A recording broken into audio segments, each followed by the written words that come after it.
You're standing at a door, not the front door, not the tradesman's entrance around the side, which is where you were told to report on your first morning and which you've used every day since without incident.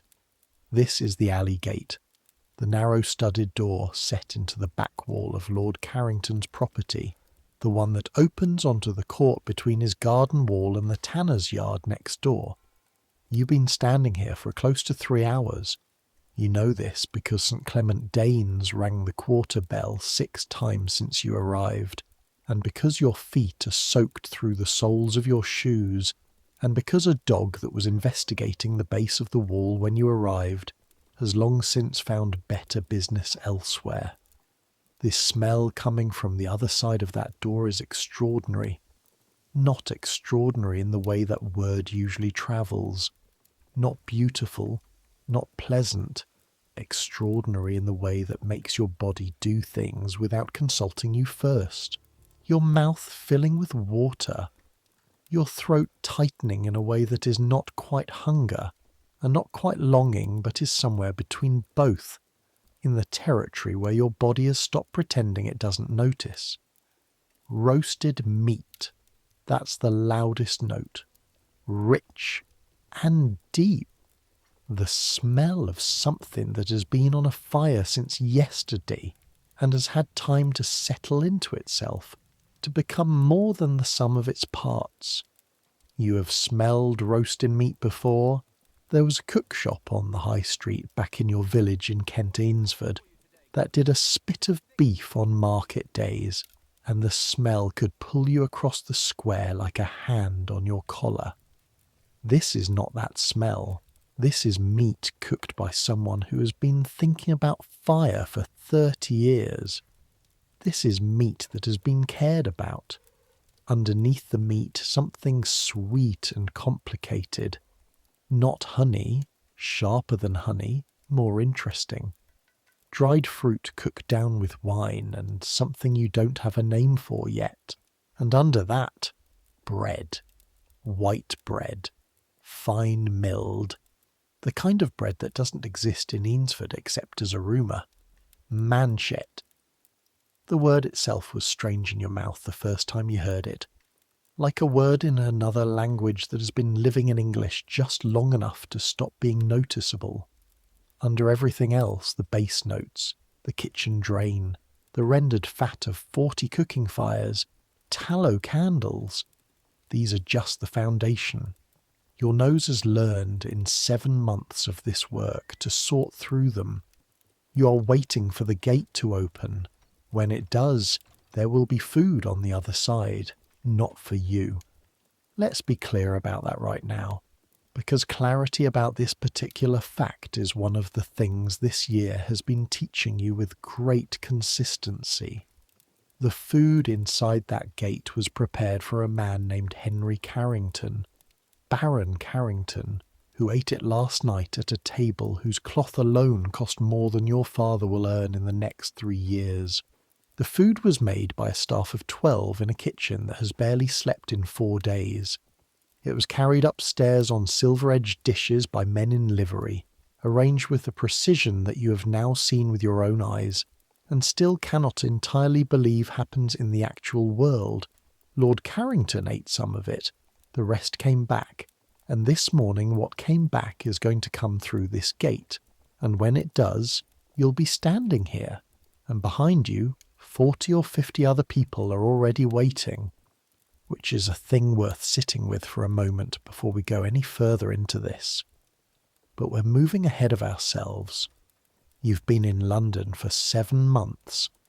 Let me tell you what those months have looked like. You came from Ainsford, 15 miles southeast of London by the road, roughly 1,000 years from London in every other way that matters. You're 17. Your name is Thomas Garrett, which is your father's name and his father's name before that, going back to some man who made gates, your grandmother used to say, though no one can confirm this. Garrett. Gateway. There you are. Your father is a husbandman, not a yeoman. That distinction means something in a village where everyone knows exactly how much land their neighbours hold and what it earns.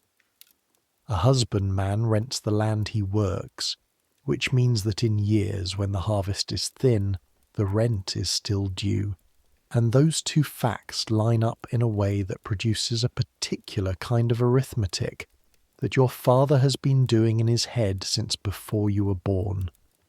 The farm is 15 acres of decent ground and another 5 of marginal ground that floods in wet years, and it goes to your brother Robert because Robert is 22 and already doing the work of running it, and there isn't room for 2 of you in any case. This isn't a tragedy. It's just the shape of things. What your father had to offer was a letter, written in his careful, laborious hand, sent through a cousin who knew a man who had a nephew in service at Carrington House, addressed to a man named Edmund Fenn, who serves as steward to Lord Carrington's London establishment. The letter described you honestly. Diligent, not large but strong, literate to a working degree. It asked if there might be a position for a boy of good character. Edmund Fenn interviewed you for 4 minutes, looked at your hands and your posture, decided you weren't too slow and gave you the job. Scullion. If you did not know what a scullion was before you arrived, you know now. A scullion is the bottom rank of a kitchen, the place below which there is only the street. Below the master cook and the yeoman cook and the undercooks and the pastry cook and the kitchen boys who turn the spits and the kitchen maids who prep the vegetables and the pantry man and the butler's assistant. Below all of them, there is the scullery. You wash pots. You carry water. You fetch coal and wood and empty slops and clean drains and scrub surfaces that other people have cooked on. In return, a bed, meals, and 2pence a week. The bed is a straw pallet in the corner of the scullery, shared with another scullion named Will Sparrow, who is 14 from Suffolk, and talks in his sleep, which would bother you more if you weren't so exhausted by bedtime that a trumpet could sound beside your ear, and you'd hear it as music in a dream. The meals are regular. In 7 months you have never gone to bed truly hungry, which is worth more than it sounds to a boy who grew up on a husbandman's farm and knew what thin years felt like. You've gone to bed unsatisfied, eating food that was more in the category of fuel than pleasure. But you've not starved, and not everyone who comes to London can say that. 2pence a week. You're saving it. You're not sure yet for what. Let me tell you about the kitchen. Lord Carrington's London house sits on a street running toward the river near the Strand, not far from St. Clement Danes, whose bells you've been counting. It is not the largest house in London. It is 4 stories of brick and timber fronting the street, with a courtyard behind, then the kitchen yard where the actual work of keeping the house alive takes place. The kitchen yard contains the kitchen proper, a separate bakehouse, a larder, a wet larder for the meat and fish work, a pantry, a buttery, and a wood store. This is the geography of your life, the kitchen itself. The range is massive. 4 fires in a line, each with its own potential for different kinds of heat, and above each one a different height of hanging chains for different kinds of pots. The ceiling is low and black from years of smoke. The floor is stone flags, cold in winter, always slightly slippery from accumulated grease no matter how often you scrub them. The smell that lives permanently in the walls is the concentrated residue of 19 years of Lord Carrington's household eating. Master Thomas Holt has been cooking in this kitchen for those 19 years. You need to understand Master Holt to understand anything about what happens here, so let me be careful about this. He is 51 years old. He is not large, lean, spare even, with hands that are the most interesting feature of him. Thick-knuckled, scarred across the backs from burns and cuts, but precise in their movements with a quality that makes you think of a jeweller rather than a cook. He tastes everything.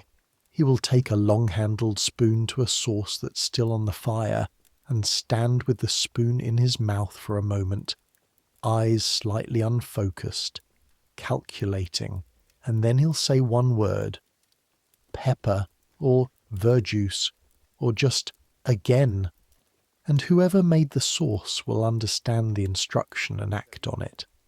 He has never, in your 7 months in his kitchen, complimented anyone's cooking directly. He has also never allowed genuinely bad food to leave his kitchen. These two things are connected. In your first weeks, you were afraid of him in the immediate physical way you're afraid of something that might hit you. That fear has adjusted. Now you are afraid of him in the more considered way, the way you are afraid of disappointing someone whose standards you've begun to understand well enough to know you are not meeting them yet. Under Master Holt, 2 undercooks. John Marsh, 35, who handles roasting and boiling and the meat work generally, and Mistress Clare, which surprised you when you arrived because you'd never seen a woman in a professional kitchen. She manages dairy preparations, cold work, fine pastry, confections. She and Master Holt maintain what you've come to understand as wary professional respect. The relationship that forms between two people who are each very good at something and have spent years disagreeing about how to do it, and neither has been definitively wrong. The kitchen boys, 3 of them, 9 to 12 years old, whose task is to turn the spits. This is physically punishing work. The spits are iron rods, sometimes carrying multiple large birds or joints, rotating over fires producing temperatures that no one should spend extended time near. The boys work the handles. Some households use a dog, a small breed called a turnspit, that walks in a wheel connected by mechanism to the spit. Lord Carrington's household uses boys, which Master Holt considers more reliable. Kitchen maids. Agnes, 22, Hertfordshire, 4 years in this house. She does vegetable work, herb preparation, washing of ingredients. Joan, 53, who's been in this household so long she cannot precisely remember when she started. Joan manages preserving, pickling, the vinegars and small ales the kitchen depends on. Both of them know things about how this house functions that none of the male staff know, and both deploy that knowledge at strategic moments with a precision that Master Holt acknowledges without ever appearing to acknowledge. Will Sparrow, Scullion, 14, Suffolk, your bunkmate, entirely without ambition. He has made some private arrangement, it seems, not to grow until better terms are negotiated. He is the happiest person in the kitchen. He does his work, eats, sleeps, watches the world with an expression of mild, pleasant bewilderment. Then you, your hands. You should know about your hands, because your hands are a record of this year. After 7 months of scullery work, your hands have stopped being soft. They were never particularly soft. You grew up farming, and farming does things to your hands too. But scullery hands are their own category. The combination of cold water and harsh lye soap and the animal grease you're scrubbing off iron pots and the pots themselves, each material demanding differently, iron one way, copper another, the heavy brass mortars a third, and the constant temperature changes between cold water and hot fire and cold drain and hot pot again.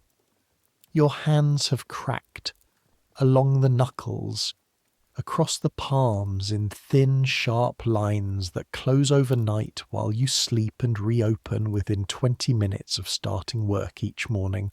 They don't bleed anymore. They did at first. Now the skin in the cracks has hardened into something like pale leather, without sensation in some places and acutely aware in others. If you press your palms together, there is a roughness like sandstone on sandstone. Master Holt looked at your hands once, took one in his own scarred hands, turned it over, examined the cracks with the same focus he gives to a sauce. "Good hands," he said, which from Master Holt translates roughly as, "You will do." That was 5 months ago and remains the most personal thing he has said to you. Your uniform is a coarse linen shirt, a canvas apron that belongs to the household, and a rough woolen cap. The apron has grey grease embedded in the weave that no washing fully removes. The cap has a brown stain above the left ear whose origin you've decided not to pursue. Your day begins at 5 and rarely ends before 10 at night. On feast days it doesn't end at all. There were no feast days until 3 days ago, when the steward Edmund Fenn came down to the kitchen with his ledger and told Master Holt that on Saturday, 4 days hence, Lord Carrington would be entertaining the Earl of Northbury and 12 members of his party. Master Holt heard this without changing expression. "How many removes?" he asked. "6 at minimum. The Earl expects display." "He expects to be fed," Master Holt said. "Both," said Edmund Fenn. After the steward left, Master Holt stood in the centre of the kitchen floor for 30 seconds without moving. Then he began to give instructions, and the kitchen moved. "Before I take you into the preparations for this feast, let me explain something about how food moves in a household like this. Because this is what the whole episode is about. There is a table upstairs. The great table in the hall, which seats 14, and has been set for Lord Carrington's formal entertainment perhaps a dozen times this year. There is a second table in a room adjoining, where the household officers dine, the steward, the comptroller, the secretary, the marshal. There is a third table in the kitchen itself near the door to the yard, where the kitchen staff take their meals. And there is a fourth arrangement, which isn't a table at all but a standing position near the kitchen wall, which is where you eat. The food moves downward through these tables the way water moves through a series of basins. The Lord's table gets first call. Everything is prepared for that table. Freshest ingredients, finest cuts, best flour, most careful technique. The Lord gets his. Then what he doesn't finish comes back, not in chaos, not immediately. Edmund Fenn runs this household with the precision of a man who has a ledger for everything, and what comes back from the Lord's table is handled with the same care as what went up. The plates come down. The servants note what was eaten and what wasn't. The bread that was broken and untouched is collected. The meat that was served but not consumed, the full dishes, the half-emptied platters, the joints that were carved and then displaced by something more appealing. All of it is gathered and brought to a specific place in the pantry, where it is sorted. What is sound enough for the officers' table goes to the officers' table. Not on the same plate. The plate is washed. But the food itself goes to a different room on a different vessel. The officers of this house eat very well. They know it. They have arranged their lives accordingly. What the officers don't eat comes to the kitchen table. Master Holt and the undercooks and Agnes and Joan, the kitchen boys when there's room. And what the kitchen table leaves. That's where the word broken meats comes from. The meats are broken, not damaged, though some of them are. Broken in the sense of disrupted, interrupted, no longer whole. The remains of someone else's meal, worked down through however many stations of the household, arriving at the point where they stop being a meal and become an allocation. On ordinary days, the broken meats from this household Go to the outdoor pour through the gate at the back of the yard. The gate you've been standing in front of for 3 hours. On feast days, a portion goes to a hospital or almshouse, and a portion always goes to the cook shops on the street, who buy them at a fraction of cost and resell them cheaper still. This is the system. You live inside it. You're near the bottom of it, but you are not at the very bottom. The very bottom is outside the gate, and now the gate is about to open. Before the gate opened, the steward Davies prepared the parcels. Davies is the pantry man, a thin, precise Welshman whose territorial attachment to his provisions approaches the religious. He had been working since before you woke, sorting the remaining broken meats from the previous week's accumulation, wrapping portions in cloth, lining them on the pantry shelf in a row, with the same orderly care he gives to his spice jars. Each parcel contained bread and meat, or pie, in a quantity he had calculated as sufficient for one person for part of one day. There were 23 parcels on the shelf. "How many people usually come?" you asked him. Davies regarded you over the shelf with the look he gives things that have spoken unexpectedly. 50, 60. More after a feast day. Word travels. You and Will carried the parcels to the back gate. 23 parcels.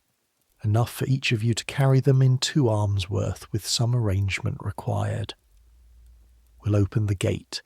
The alley. You'd been past this gate 100 times to and from the market. You'd seen people standing near it on mornings when the dole was expected, but you'd never been the person standing on this side when it opened. You'd never been the one with the parcels, the people, more than 50, more than 60. You started counting while the gate was still moving and reached 70 before you stopped, and there were more people at the back of the alley you couldn't see clearly. They filled the space between the gate and the tanner's wall, standing pressed together in the cold morning air, their breath making small overlapping clouds. The first thing you noticed was how quiet they were. This was not the crowd you'd imagined. You'd imagined noise, the anxious chaos that forms around any scarce thing. But they were quiet, patient with the patience of people who have been waiting in cold air long enough to have made peace with it. Some of them had been here since before you woke. Old Ned was at the front. You knew old Ned by sight. He was usually here, and you'd watched him through the yard window without quite registering him as an individual person rather than a shape. He was old, genuinely old, perhaps 60, with a face that looked assembled from something harder than ordinary skin, and a coat that had been several different coats at different points in its life, now so layered with repair and restitching that it had its own geography. He held his hands in front of him at waist height, not outstretched, not begging, just ready. Behind him, a woman with 2 children. The 4-year-old was asleep against her shoulder, which is a thing that strikes you now as extraordinary. A child who has learned to sleep standing up in a cold alley because this is a thing that happens regularly in his life, and his body has adapted. The 7-year-old was watching the gate with an expression you couldn't quite read. Not hope, exactly. Something that had moved past hope into a kind of careful attention. A man with his arm in a splint, straight sticks and strips of cloth. He held it against his chest, his free hand at his side. A girl roughly your age with a face that would have been pretty in other circumstances and was now simply there, surface without expression, the face of someone who's been registering things for too long. Will moved along the front row. 1 parcel, move on, 1 parcel, move on. He'd done this before. He didn't speak. 23 parcels, gone in about 2 minutes. Some of the recipients opened their parcels immediately, there in the alley, standing. Some pressed them against their chests and turned and left. Old Ned looked at his parcel and then looked at you. He didn't say thank you. He nodded once. A specific kind of nod that communicated something more than gratitude and less than conversation. Acknowledgement. You exist. This exchange is occurring. We both understand what it is. You nodded back. The people at the back of the alley, maybe 40 of them who hadn't gotten a parcel, they didn't push forward when the parcels ran out. There was nothing to push toward. They stayed for a moment, and some of them looked at the gate, and some of them looked at each other, and none of them said anything to you or Will. The girl with the blank face said something quiet that you didn't catch. Will paused. "Nothing left," he said, not unkindly, accurately. She looked at him for a moment. Then she turned and walked away down the alley toward the Strand, hands at her sides. Will closed the gate. You carried the empty cloth back to the kitchen. It smelled of bread and cold meat. You folded it and put it on the shelf between Sundays. You stood in the kitchen for a moment. Warm in here. Bread on the table for breakfast. The fire going properly now. The morning cold burning off the walls. 40 people had walked away without food. You thought about the manchet rolls that had come back from upstairs after last week's dinner. 20 or more of them, white and perfect, untouched. You'd seen them yourself. You knew where they'd gone, some to the officers, some to kitchen breakfast, some presumably to parcels, some apparently not enough.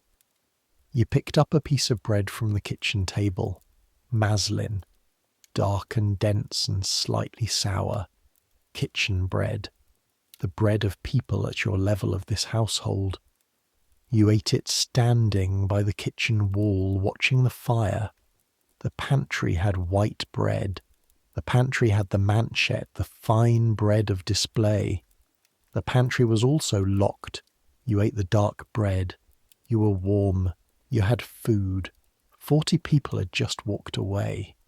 You've been turning this over in your mind since that first Sunday, and you've reached the same place every time. Not a resolution exactly, just a recognition. The gate opens.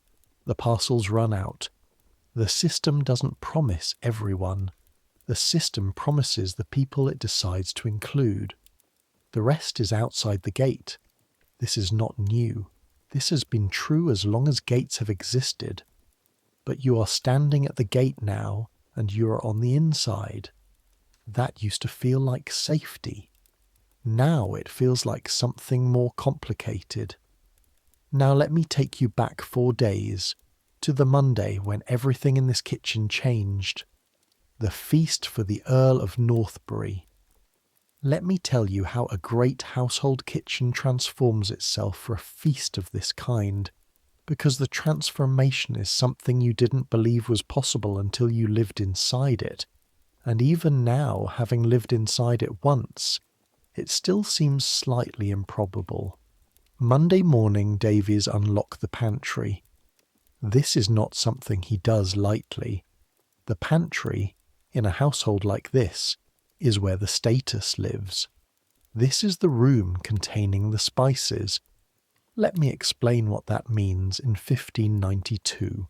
On Davies's shelves there's a lock of the best Venetian salt, white and fine in a sealed ceramic jar. There is black pepper, roughly a quarter pound of it, which sounds like nothing until you understand that pepper has travelled from the Malabar coast of India, overland through Persia, or around the Cape of Africa through Portugal, adding cost at every stage of a journey of several thousand miles. There are raisins and currants and dried figs from the Mediterranean.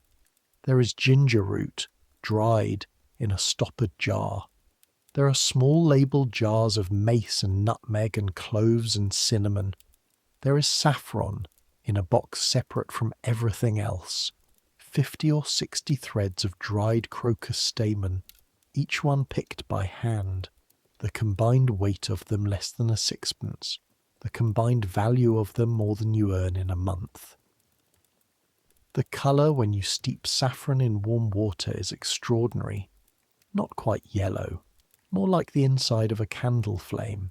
The smell is honey and metal and something darker beneath it, almost medicinal, like a warning written in perfume.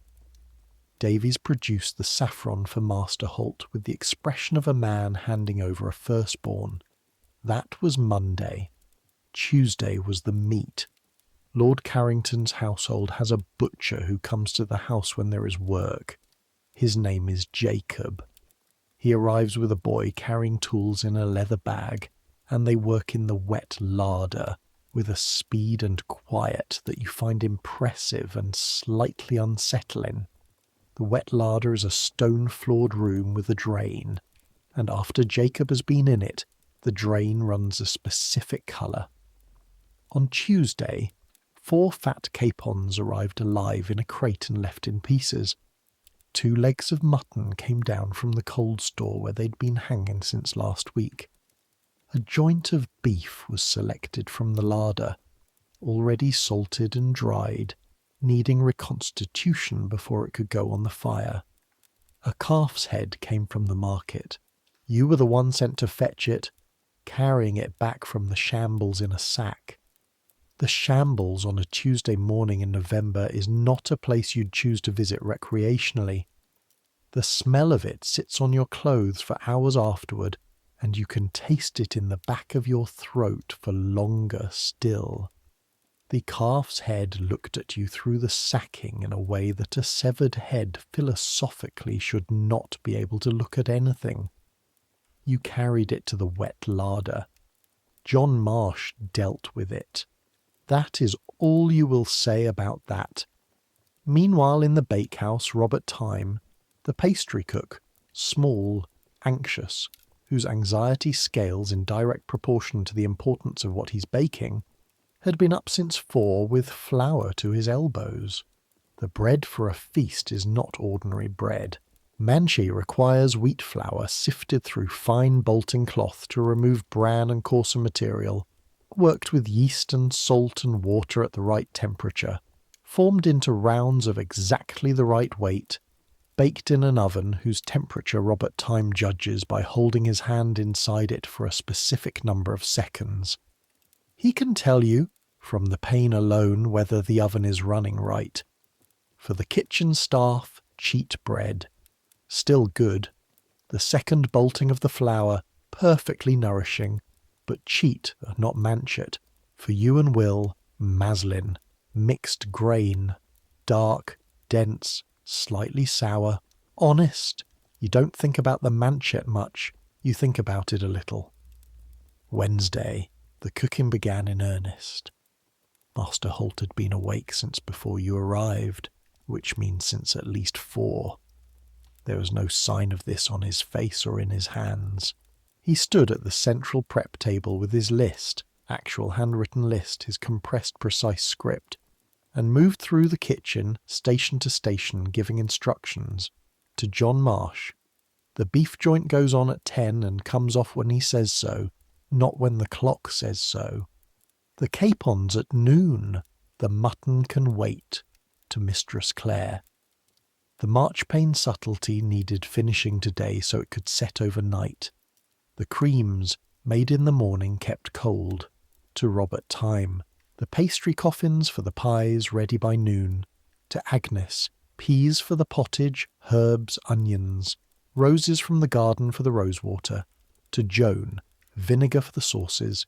Verjuice. Mustard. To the kitchen boys. The fire. You need to understand what the fire means on a feast day. An ordinary day's fire is one thing. A feast day fire, with a beef joint and 2 capons and a leg of mutton all going simultaneously, plus pottage pots and sauce pots on the side, plus the bakehouse running alongside. This is a fire that starts to make the kitchen genuinely dangerous. By midday on Wednesday, the temperature inside the kitchen was such that walking in from the yard caused your lungs to seize briefly, like jumping into hot water. The air tasted of fat and smoke and the particular dry blast of serious combustion. The kitchen boys' faces were uniformly red and streaming. Even Master Holt, at the far end of the kitchen from the main fire, had removed his outer coat for the first time you'd ever seen. You made 17 trips to the pump on Wednesday. You counted. Each trip, out across the yard to the pump, fill 2 buckets, carry them back. Each full bucket holds about 4 gallons and weighs close to 40 pounds. Your shoulders, by the end of the day, had stopped communicating with you properly. Around midday you raised a bucket onto a shelf and your arms simply stopped working for about 10 seconds. Not quite cramp, more like they'd made a collective decision that they'd done enough and needed a moment to reconsider. Master Holt saw you standing there. He said nothing. He handed you a small cup of Agnes's kitchen ale, weak, slightly sour, the ale made for practical refreshment, not pleasure, and waited while you drank it. Then he gestured at the bucket. You picked it up and continued. That is the closest thing to compassion you have observed in him, and the hunger. Here is a thing they don't tell you about working in a great kitchen. The hunger of proximity. Not ordinary hunger. You eat 3 times a day, every day, and it's enough to work on. But there is a particular kind of hunger that lives in the space between your actual empty stomach and your mind. The hunger produced by 12 hours of standing next to food you won't eat, washing the pots it's cooked in, carrying the water that makes its sauces, breathing its smells for hours at a stretch. This hunger is not quite physical. It is not quite psychological. It is somewhere in the overlap between them, and it is relentless, and it has no solution available to you during the working day. Your hands reach for things and are told no. Your eyes go to things and are told no. Wednesday afternoon. Mistress Clare had been working for 3 hours on the marchpane subtlety. Marchpane is almond paste. Ground almonds worked with rosewater and sugar into a dense, smooth material that can be shaped and coloured and modelled like clay. Mistress Clare was making a ship, an 18-inch ship, full-rigged, with almond paste sails and coloured masts and a hull surfaced with gold leaf that she applied with a fine brush, her tongue between her teeth, her attention absolute. She'd made a small amount too much. A walnut-sized ball of surplus mixture sat at the corner of the table, ivory-coloured, smelling of almonds and rosewater and the particular sweetness of worked sugar. You were passing with a pot. You didn't take it. The wanting was intense and specific. You looked at it for 1.5 seconds exactly. Mistress Clare looked up. "Put your eyes back in your head," she said. Not unkindly, just clearly. You continued past with the pot. She ate it herself later while she was cleaning up. You didn't watch, but you noticed. Wednesday night. Your body ached from the shoulders down with a complete, even ache that wasn't exactly unpleasant. Just the signature of a day fully used. Will was already asleep. Through the kitchen door you could hear the fire settling on its banked coals. Small clicks and shifts, the fire breathing slowly. The house above you was quiet, the household digesting the day. Tomorrow was Thursday, the day before the feast. Thursday was the mechanical day, not dramatic. All the drama had been building since Monday and would arrive on Saturday. Thursday was the day when every preparation requiring time was given its time. The pies were filled and sealed. Enormous coffins of thick pastry containing spiced meat and dried fruit, designed to hold their contents through service and to look magnificent on a plate. Mistress Clare finished the subtleties. Not just the marchpane ship, but 3 other pieces, each one the product of focused hours. One was a gilded globe, the surface marbled with red and gold colourings. One was a flower, the petals formed individually in coloured almond paste, and assembled petal by petal. The last was a small castle, 4 towers, a gatehouse, crenellations, all rendered in white sugar paste that had set to a slight translucency overnight and caught the candlelight with a faint glow. These things would sit on a table in a hall and be looked at. Then they would be eaten in seconds. That's the logic of the subtlety. The hours of craft exist to produce minutes of impression. You find this simultaneously astonishing and unsettling, and you can't fully explain why, except that somewhere in it is a statement about the ratio of making to consuming that keeps striking you as important in a way you don't yet have the words for. On Thursday afternoon, Master Holt summoned you. "Can you write clearly?" "Yes, sir." He handed you a list. His own handwriting, the dinner menu for Saturday, every dish at every remove with timing notes. "The steward needs a copy. Take it to him." Walking to Edmund Fenn's office, upstairs, a part of the house you almost never enter, you read it. First remove: manchet, butter, olives in brine, herb pottage with verjuice, salad dressed with oil and vinegar and rose petals, 6 dishes of cold meats. Second remove: capons roasted, sauce of verjuice and herbs, leg of mutton roasted with ginger sauce, boiled beef with horseradish, venison pie, sweetbreads. Third remove: baked tench in wine sauce with saffron, smoked eel, oysters in butter. Fourth remove: preserved fruits, cheese, fresh bread. Fifth remove: the subtleties, the marchpane ship, the gilded globe, the flower, the castle, Hippocras wine. Sixth remove: wafers, more confections, more wine. You read it twice. Then you handed it to the steward and went back downstairs. On the stairs you counted the preparations, somewhere between 30 and 40, depending on how you counted, for 14 people. You eat 1 preparation per meal, sometimes 2. Saturday. You were awake at 3, not because anyone asked you to be, because your body woke up knowing something important was happening and decided you should be present for it. The kitchen was already lit when you got there. Master Holt and John Marsh were both in, working in a focused silence, the fire already serious. You could smell the kitchen from the yard door before you opened it. The heat, the accumulating layering of things beginning to cook. Agnes arrived, then Robert Time, more anxious than usual, then Will, blinking with his cap sideways. Master Holt looked at the assembled kitchen. "The fires need to be right by 8, he said. Capons on at 9. Beef basted every 20 minutes from 10. The pies don't move until I say. Questions?" No questions. There never are. The day became a thing you lived inside rather than watched. This is the only accurate description. The feast day kitchen has its own weather, its own laws of time. Some hours shrank to nothing, some minutes stretched.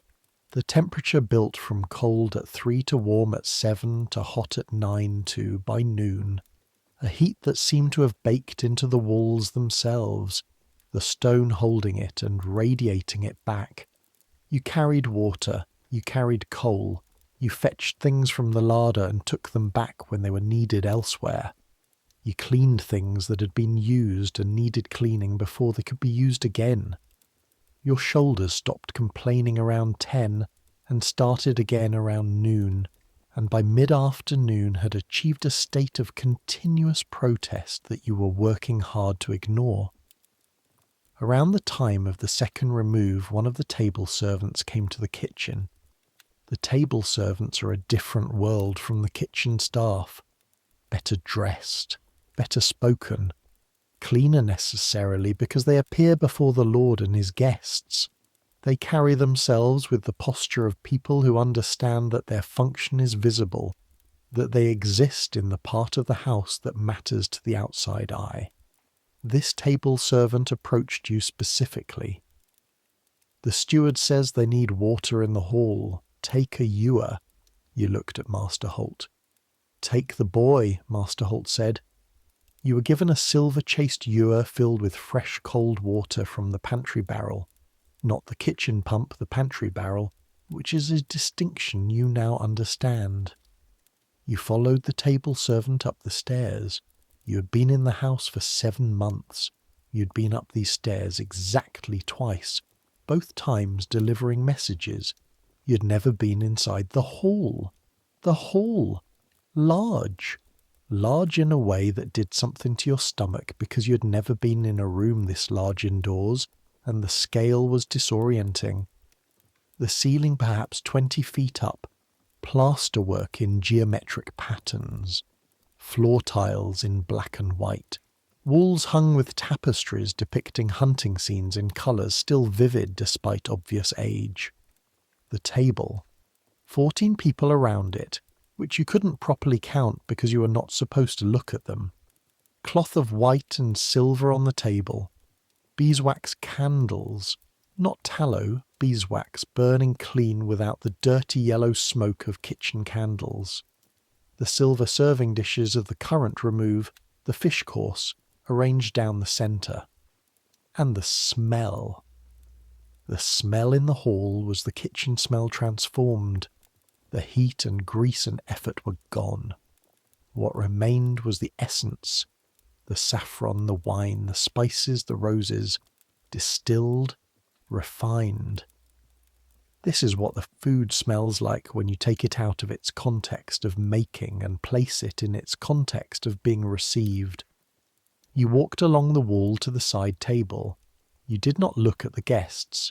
You were a moving object that carried water. You kept your eyes on the floor and the side table. You cheated once, half a second. A look at the table itself. The fish course. A baked tench on a silver platter surrounded by the saffron sauce. Deep gold slightly shimmering in the candlelight.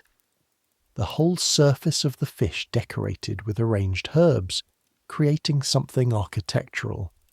Beside it, oysters in butter, gleaming in their shells. Smoked eel in its dark sauce. Beside each place setting, a manchet roll, white and perfect, half of them untouched.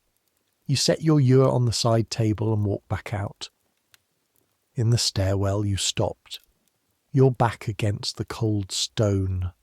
The cold of it against your spine was extraordinary after the hall's warmth, your body receiving the temperature difference as a kind of shock. You stood there for 30 seconds in the dark, in the smell of cold stone and the tallow of the stair candles, and you let your mind arrange what you had just seen. 14 people, 30-some preparations, half the manchet untouched. Then you went back to washing pots. The feast ended sometime after 10. The last remove, Mistress Clare's subtleties, the marchpane ship, the gilded globe, the flower, the castle, had gone up at 9. The table servants had started bringing things back after roughly an hour. Coming back down is different from going up. Going up is ceremony, careful arrangement, presentation, the most deliberate face of the food. Coming back down is practical. The remains of the feast loaded onto trays without ceremony, returned to the kitchen where they're sorted. The first things to come back were the bread, half the manchet rolls still untouched, a full plate of them set on the kitchen table. Master Holt picked one up, examined it briefly, set it back. The bread was perfect. It was just bread that 14 wealthy people had not wanted. Then the plates, 14 plates stacked, carried down, handed to you and Will to wash. Each plate held the remnants of the fish course, traces of saffron sauce, smears of oil from the salad, fragments of bread. As you washed them, the saffron loosened from the ceramic and the smell rose with the steam. Standing over the wash basin with the steam in your face, you inhaled the smell of the Lord's dinner and washed it away. Then the silver serving dishes came down, and with them the actual broken meats. Here is what remained from a dinner for 14 people, most of one capon. The bird had been carved and eaten from substantially, but a good portion of the breast and both legs remained. Cold now, the herb and verjuice sauce congealed at the edges. Half the venison pie. The pastry lid had been opened and the filling worked at, but more remained than had been eaten. Almost the entire salad. 14 people had eaten token amounts of the rose petal and herb salad. Perhaps they had found it decorative more than appetizing. And the rest sat in its dressed state. The petals wilted now and dark at the edges, but the greens and herbs still present.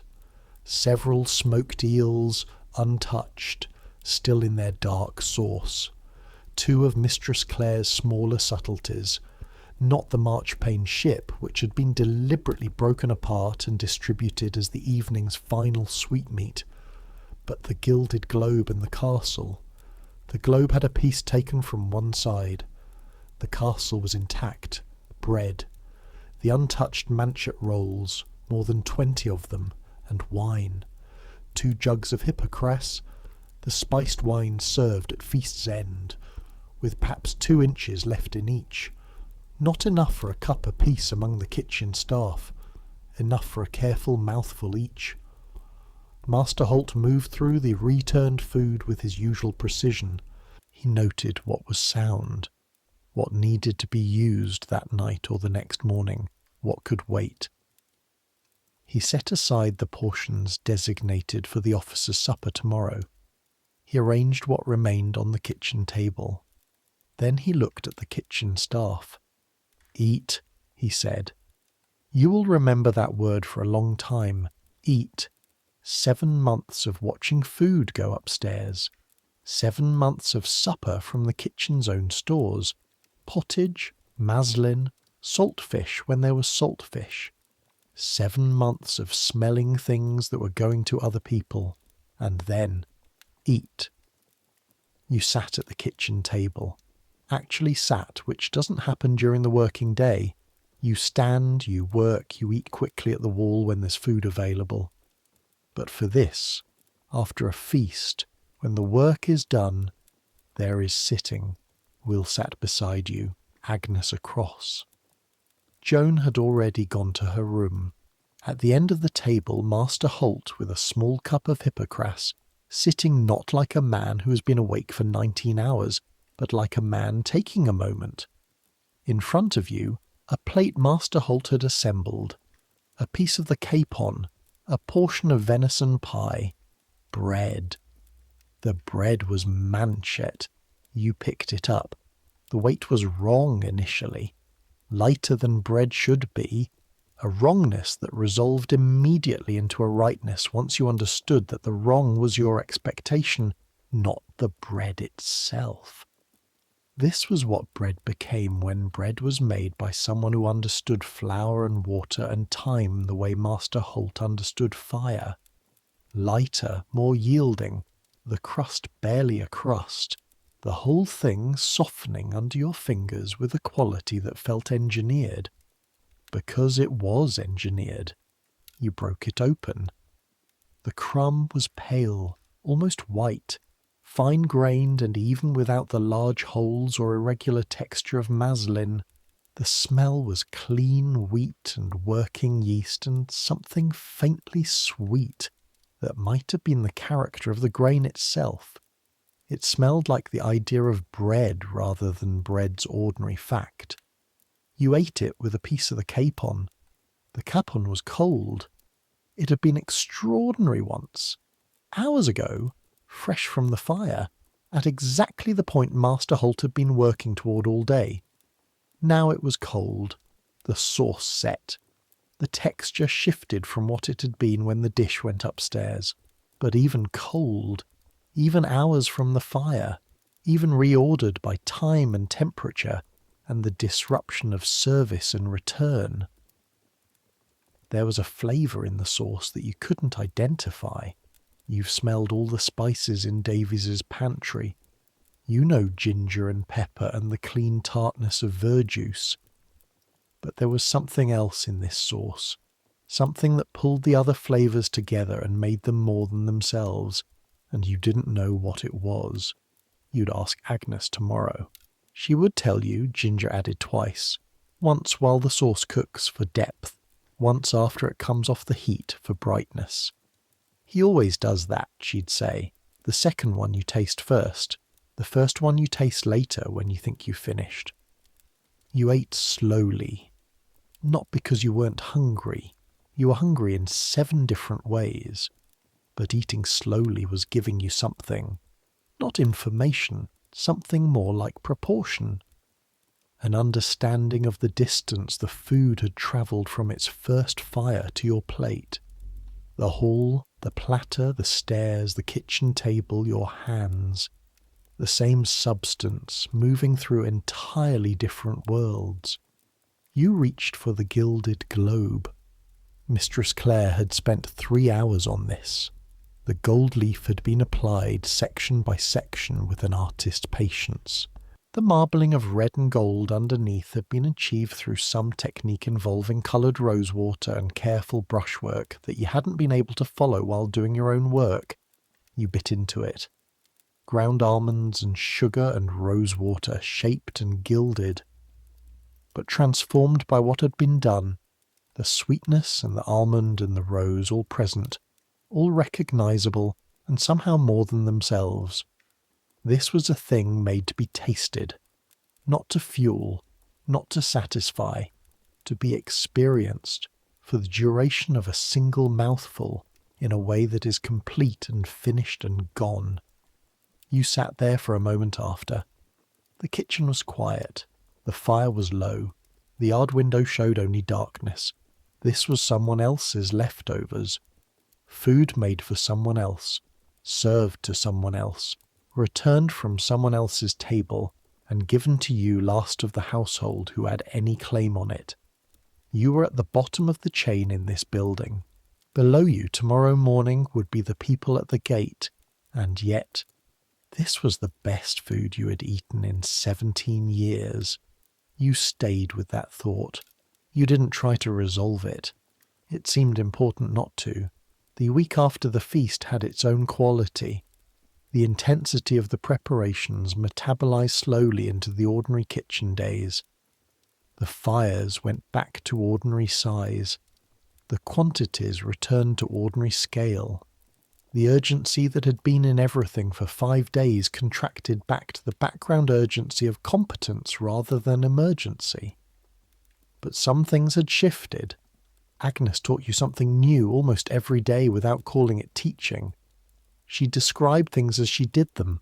She said, "I'm doing this because," and then gave the reason, which is different from simply doing the thing. The reason is what makes the action into knowledge rather than repetition. You learned that verjuice, the sharp liquid pressed from unripe grapes used in sauces and dressings, needs to be added to hot fat at the right temperature, or it spits back dangerously.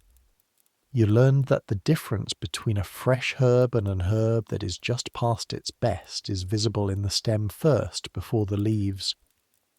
You learned that the consistency of a good pottage at the right point of cooking has a specific pull of resistance when you drag a spoon through it.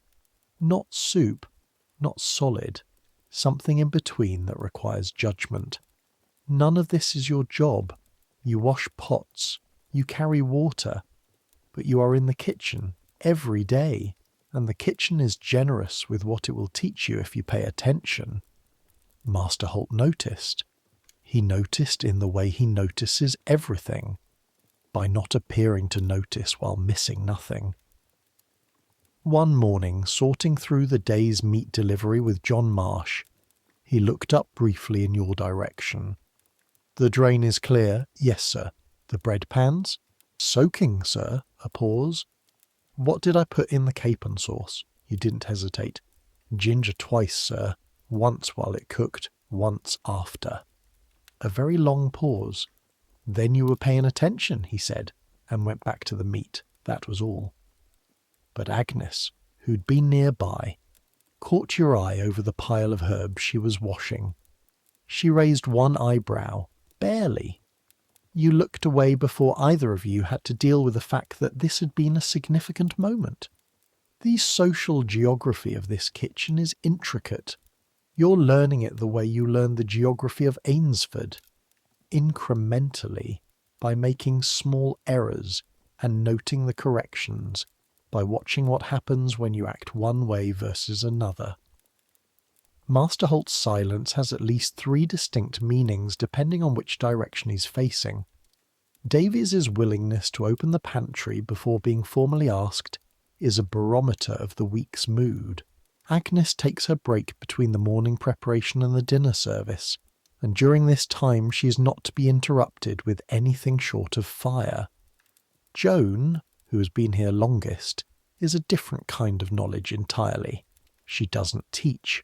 She exists, which is itself a form of teaching. She's in her 50s and her hands are the most experienced hands in the kitchen, more experienced even than Master Holt's. Decades of preserving and pickling and brewing and tending have left her with an intuition for fermentation and transformation that she would not describe in any of those terms. She would say, "I know when it's ready," and she does. She's never wrong. You bring Jonah ale every morning because someone has to, and you've been the one who does it since your first week because she mentioned once that the kitchen boys always forget. She has never thanked you. She has also never not been there when you needed to know something urgent about the kitchen that only she would know. In this way, small scale and mutual, the kitchen takes care of itself. Thomas Croft. You need to know about Thomas Croft. Thomas Croft was a kitchen boy, 12 years old, one of the 3 spit turners. From Bristol, or so he said. He'd been here 3 months at the time of the Northbury feast, long enough to have seen the preparations, but not long enough to have been through a feast before. Not long enough to have been through a dole distribution. Not long enough to understand yet that the system, for all its injustice, does eventually bring something to you. You just have to wait at the right point in the chain. Thomas Croft didn't wait. On the Monday after the feast, Agnes discovered the discrepancy. She mentioned it to Master Holt in a low voice. Master Holt went to the storage shelf and stood for a moment. He walked to the pantry and said something quiet to Davies. Davies went very still. He went to his personal shelf, spice jars labelled his, and found one jar slightly displaced from its position. A small thing, easy to overlook if you weren't Davies. The evidence was found in the garden behind the wood store, early enough that the cold had preserved it reasonably. A cloth with the remains of cold capon, a half manchet roll, part of a pastry coffin. Thomas Croft had eaten in the dark, in the garden, in the night, alone. He'd waited until everyone was asleep. He'd gone to the storage, taken what he could carry without making noise, and gone outside. Master Holt assembled the kitchen staff. He spoke quietly, without raising his voice. Quiet was worse. "The food in this kitchen is not ours," he said. "Every piece of it belongs to Lord Carrington. What he doesn't use, what comes back to us, what we are given, that is given. It is not taken. In this kitchen, nothing is taken." Thomas Croft stood at the end of the line. He was small for 12. He had been awake all night being frightened, which was visible in his face, the particular colour of a person who's been cold and afraid for many hours. He didn't cry. That was what stayed with you. 12 years old, caught stealing from the Lord's kitchen in the dark, standing in front of the whole kitchen staff, and he didn't cry. He said, "Yes, sir." "You'll clean the drain every day for the next month," Master Holt said, "before and after the kitchen day." The drain was the worst job in the kitchen. It blocked constantly. It smelled. Clearing it required kneeling on cold stone and working by feel in the dark channel. "Yes, sir." Master Holt turned away. That was it. You watched Thomas Croft exhale through his nose, a breath he had been holding since the night before. Agnes passed you later with a bundle of herbs, she said, not looking at you. He should have waited. He'd have gotten it eventually. They always do. You thought about that. He should have waited. That's the hierarchy speaking. That's 7 generations of English household management compressed into a sentence. Wait your turn. It comes. Trust the system. But Croft was 12, and the food was there. And waiting requires a kind of faith that not everyone has, and the people who most need the thing they're waiting for are often the people with the least faith that waiting will be rewarded. You thought about the 40 people who had walked away from the gate without parcels. They'd waited, patiently, in the cold, and they'd got nothing. The system doesn't promise everyone. The system promises the people it has decided to include. The rest go without, and calling it a system makes it sound more deliberate and more just than it actually is, which is, when you think about it, somewhat the system's entire project. Master Holt was not wrong. The food is not yours. Nothing in this household is yours except your 2 pennies a week and the clothes you arrived with. What you're given, you eat. What you're not given, you don't take. The rule is clear, and you follow it. But the rule and the question underneath the rule are not the same thing. And the question doesn't go away just because you've answered the rule. A week later, Agnes gave you a knife. Your own knife, not the kitchen's. A small blade, good handle, decent edge. She handed it to you between tasks, mid-morning, without ceremony. "You'll need it when you're older," she said. "Thank you." She went back to her work. You put the knife in your pocket and didn't make it into anything, but you kept it.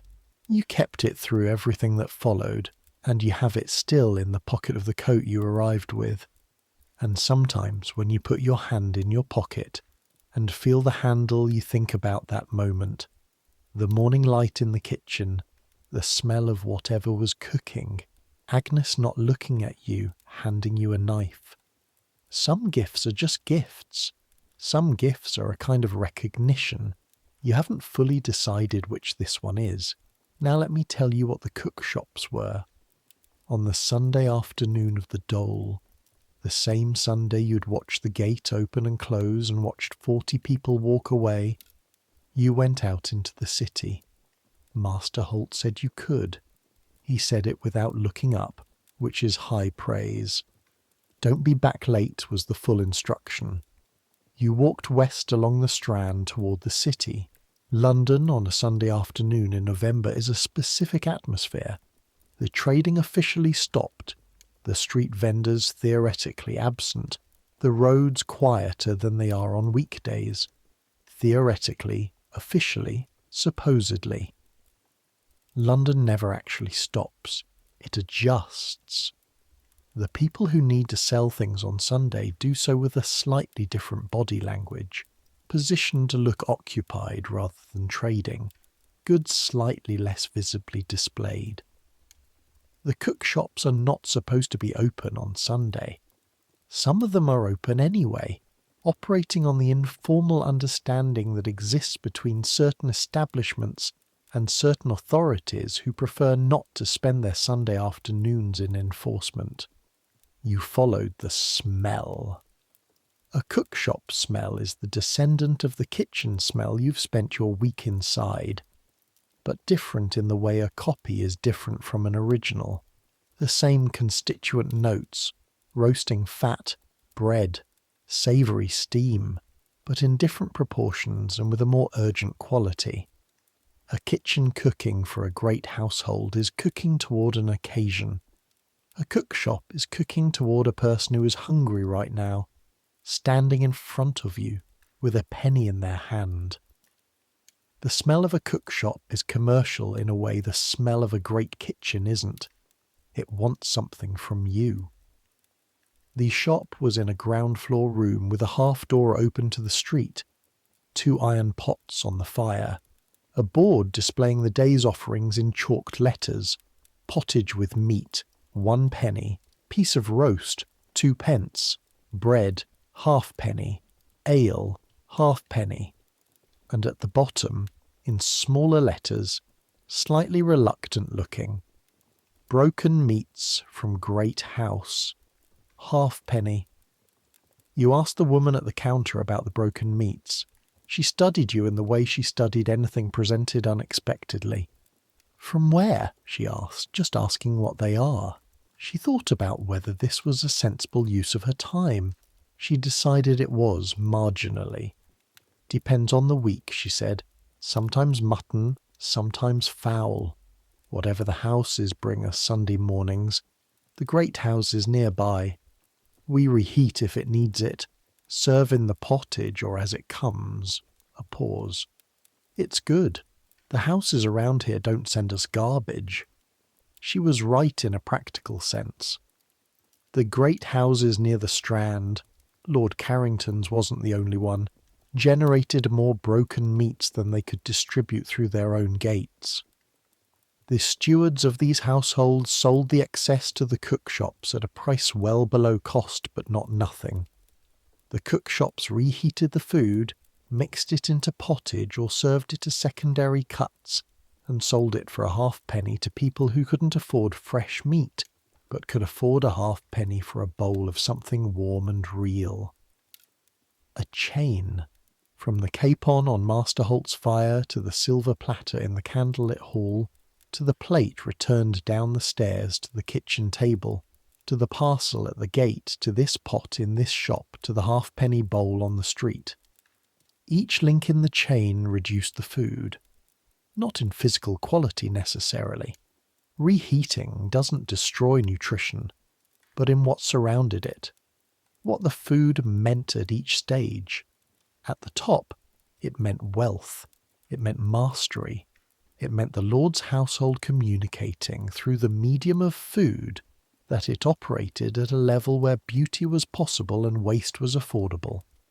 In the kitchen, it meant, among other things, the specific pleasure of eating something extraordinary on a Tuesday after a long week, the pleasure mixed with the knowledge of exactly what it had taken to make it, and who had made it, and why. At the gate, it meant the difference between a Sunday with something to eat and a Sunday without. In the cookshop, it meant a halfpenny bowl of pottage to a person standing in the cold who had not eaten since yesterday. The same substance. Entirely different worlds of meaning attached to it at each stage. None of these meanings cancelled out the others. All of them were true simultaneously. You bought a bowl of ordinary pottage, a penny, not the halfpenny broken meat version, and ate it standing outside the shop, leaning against the wall, watching the street. It was good. Not what you'd had at the kitchen table after the feast, but genuinely good. Hot, substantial, properly seasoned. The street around you was the other London, not the hall with its beeswax candles and saffron sauce, not even the kitchen. A different kind of place entirely. Same geography, same November sky, same smoke-grey air, but different in every other dimension. A woman selling old clothes from a basket, keeping one eye on the street's far end for anyone who might take issue with trading on Sunday. A man carrying something wrapped in cloth that might have been laundry, or might have been everything he owned. 2 boys chasing a dog. A man asleep in a doorway whom you could not confidently diagnose as sleeping. All of them existing. All of them managing. None of them thinking about rose petals in salad. all of them in one way or another, somewhere in the food chain. You finished the pottage, you thought, the same food, moving through entirely different lives, landing differently each time, and at every landing point someone is grateful for it, or indifferent to it, or desperate for it, and the food doesn't know the difference. The food is just the food. The meaning belongs to the people it moves through. December came. Winter arrived in London not the way it arrives in Kent, but the way London does everything. With more of it, more insistently, the cold having a wet quality here that seeps into things. The river is everywhere in this part of the city. Not just the Thames, but smaller streams, drains, the pervasive damp of a tidal city built partly on marsh. The moisture gets into wool, gets into wood, gets into your bones if you stand still long enough. The kitchen at least is warm. The kitchen is always warm. On cold mornings you stay near the fire for longer than is strictly necessary before going back to the pump, because the pump handle seizes in the cold, and the water that comes out at 5 a.m. in December is cold enough to make your hands hurt in the specific way of cold going into something that already has cracks in it. It is a bright, immediate pain that settles, if you keep working, into a duller ache, and then into the numb efficiency that your hands arrive at eventually on cold days, where they can do what's needed without clearly feeling that they're doing it. Your hands in December. Agnes gave you the tallow for your hands back in November. Rendered beef tallow in a small lidded pot to rub in at night before sleeping. You do it now as part of the sleeping routine, the same way you untie the apron and remove the cap. The tallow smells like the kitchen, which is not a smell you chose, but which you have entirely become used to. You put it on your cracked hands in the dark before lying down, and in the morning your hands are marginally better, and within 20 minutes of starting work, they are the same as always, and you repeat the process the next night. Tallow on your hands at night, cold water on your hands in the morning, the same hands, the same day, cycling through these states. The body becomes its work. Your father's hands looked like farming. Your hands are starting to look like kitchens. The winter brought Christmas, and Christmas in this household is not a small thing. Christmas required 2 weeks of preparation. This is not an exaggeration. Christmas required 2 weeks of preparation the way the construction of a building requires scaffolding. The visible event cannot happen without the invisible infrastructure of days and days of labour. Master Holt told the kitchen on the 1st of December. He came in with his list already written, which means he'd been planning since November. 32 guests, 6 removes, more dishes per remove than the Northbury dinner. The subtleties to be elaborate. Mistress Clare had been making notes since November. 3 pages of closely written plans she kept in her apron pocket, and consulted with the focused attention of a navigator reading charts. The Christmas feast required a sugar paste recreation of a famous local landmark. She had chosen the Tower of London in white sugar paste, scaled to the size of a dinner table centrepiece, with 4 turrets rendered individually, and windows inlaid with darker sugar paste that caught the candlelight. You didn't see the finished thing until it came back down from the feast. What you know about it firsthand is the process of watching Mistress Clare work on it across 2 weeks, snatches of observation between your own tasks, the precision of it, the way she would construct a turret, examine it, disassemble it, reconstruct it differently, examine it again. The small moulds she had made from clay to form the window shapes. The long mornings when nothing looked to be happening, just her standing at the table, a piece of paste in her hands, thinking. "What are you doing?" you asked once during a moment when the question didn't seem too intrusive. She looked at the paste in her hands. "Working out where the light will hit it," she said. "In the hall, at night, with candles, the shadows fall differently than in here." She went back to thinking. You went back to the pump, the boar's head. The Christmas feast required a boar's head, which is traditional. The boar's head was brought in from the countryside, packed in salt for travel, arriving at the kitchen 2 weeks before the feast. The process of preparing a salt-packed boar's head for presentation is involved. Soaking out the salt over several days, then seasoning and roasting, then the elaborate garnishing that turns a large preserved animal head into something that can anchor a table. The smell of the reconstitution process, the salt-preserved head slowly releasing its brine into the soaking water over days, is something you now know intimately, and might have chosen not to know quite so intimately had the choice been yours. The kitchen boys took turns watching the soaking vessel. The rule was simple. The water changed twice a day.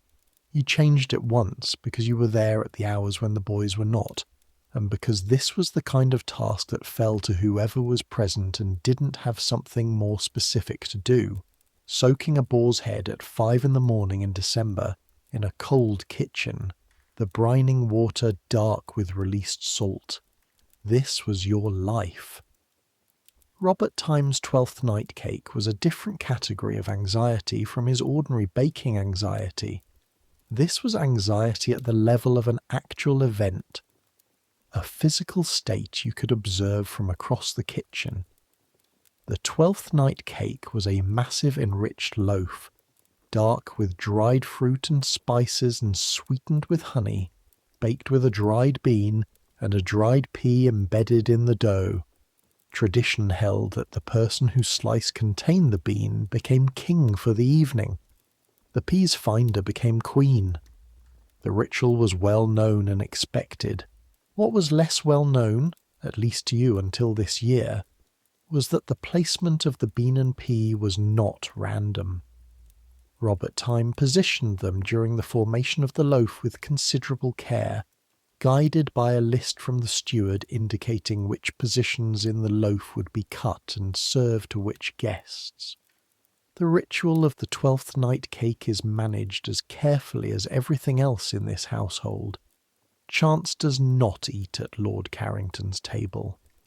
You found this out from Will, who found it out from Agnes, who had known it since her second Christmas here, and considered it a simply factual piece of household information rather than a revelation about the nature of ritual. "Does everyone know?" you asked Will. "Everyone who's been here long enough," Will said. He shrugged. "The guests don't know." The guests don't know. You thought about this for a while. The guests eat the 12th night cake, and they feel the bean or the pea under their knife, and they feel chosen, feel the particular pleasure of random luck landing on them. And they don't know that the random luck was arranged. The experience is real. The luck is not. You're not sure what to do with this except notice it, which is becoming a pattern. The Christmas feast itself followed the same structure as the Northbury dinner for you. The kitchen, the fire, the water, the carrying, the heat, and one journey to the hall. This time, you were given a specific task in the hall that was slightly more involved than carrying an ewer. 2 of the table servants had become ill in the days before the feast. A fever going through the household that week, taken from the city, always moving through these crowded buildings, and the steward needed bodies. "You can be decent for one evening," Edmund Fenn told you. He was not asking. You were given a livery coat that didn't quite fit, too long in the sleeves, too wide in the shoulders, and shown the specific movement the table servants use when presenting dishes. A lowering of the right shoulder, the dish extended at a particular height, The body turned to the right. You practiced it twice in the kitchen. Master Holt watched you practice. He said nothing. That was either fine or catastrophic, and you had no way of knowing which. You spent 40 minutes in the hall during the middle removes. 40 minutes in the hall. You held dishes while the steward or a higher servant served from them. You stood at the side table when not actively needed. You kept your eyes on the level of people's chests, which was the instruction. Not the floor, because that looked servile in a way that disrupted the illusion of smooth service. But not their faces, because that was presumptuous. Chest height. The neutral zone of a professional invisibility. The hall was extraordinary, not just large. Alive with the specific energy of a gathering of 32 people who were all performing something for each other. Their wealth, their ease, their familiarity with this kind of occasion. The candles, the clothes, the sound of 32 conversations happening simultaneously, creating a texture of voice and laughter that you could feel in the air as a physical thing. And the table. You were near enough during one moment to see it clearly. The Christmas table at removes 4 and 5. Preserved fruits on silver dishes, red and golden and amber, translucent where the light caught the sugar syrup. Cheese arranged on boards, fresh manchet. And in the centre of the table, taking up a span of perhaps 2 feet, the Tower of London in white sugar paste. It was extraordinary.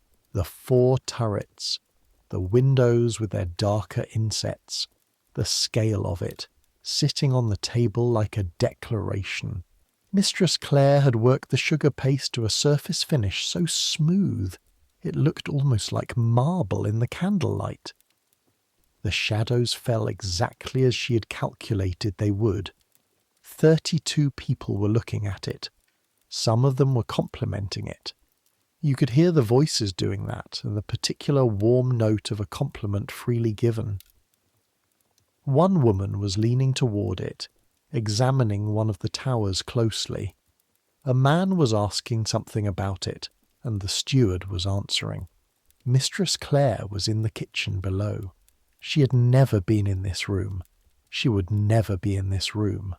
Her work was here, on this table, the most conspicuous and praised object at 32 people's Christmas table, and she was below ground washing her hands. That's the thing no one in this room knew. That's the thing no one in this room was thinking about, because why would you think about it when there was this extraordinary sugar castle in front of you and a hippocras in your cup? You carried a dish to the side table. You moved back toward your station, chest height, neutral zone, invisible.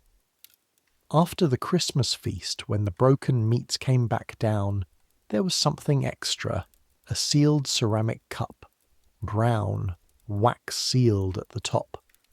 One of the table servants handed it to Master Holt and said that Lord Carrington had asked it to be given to the kitchen staff.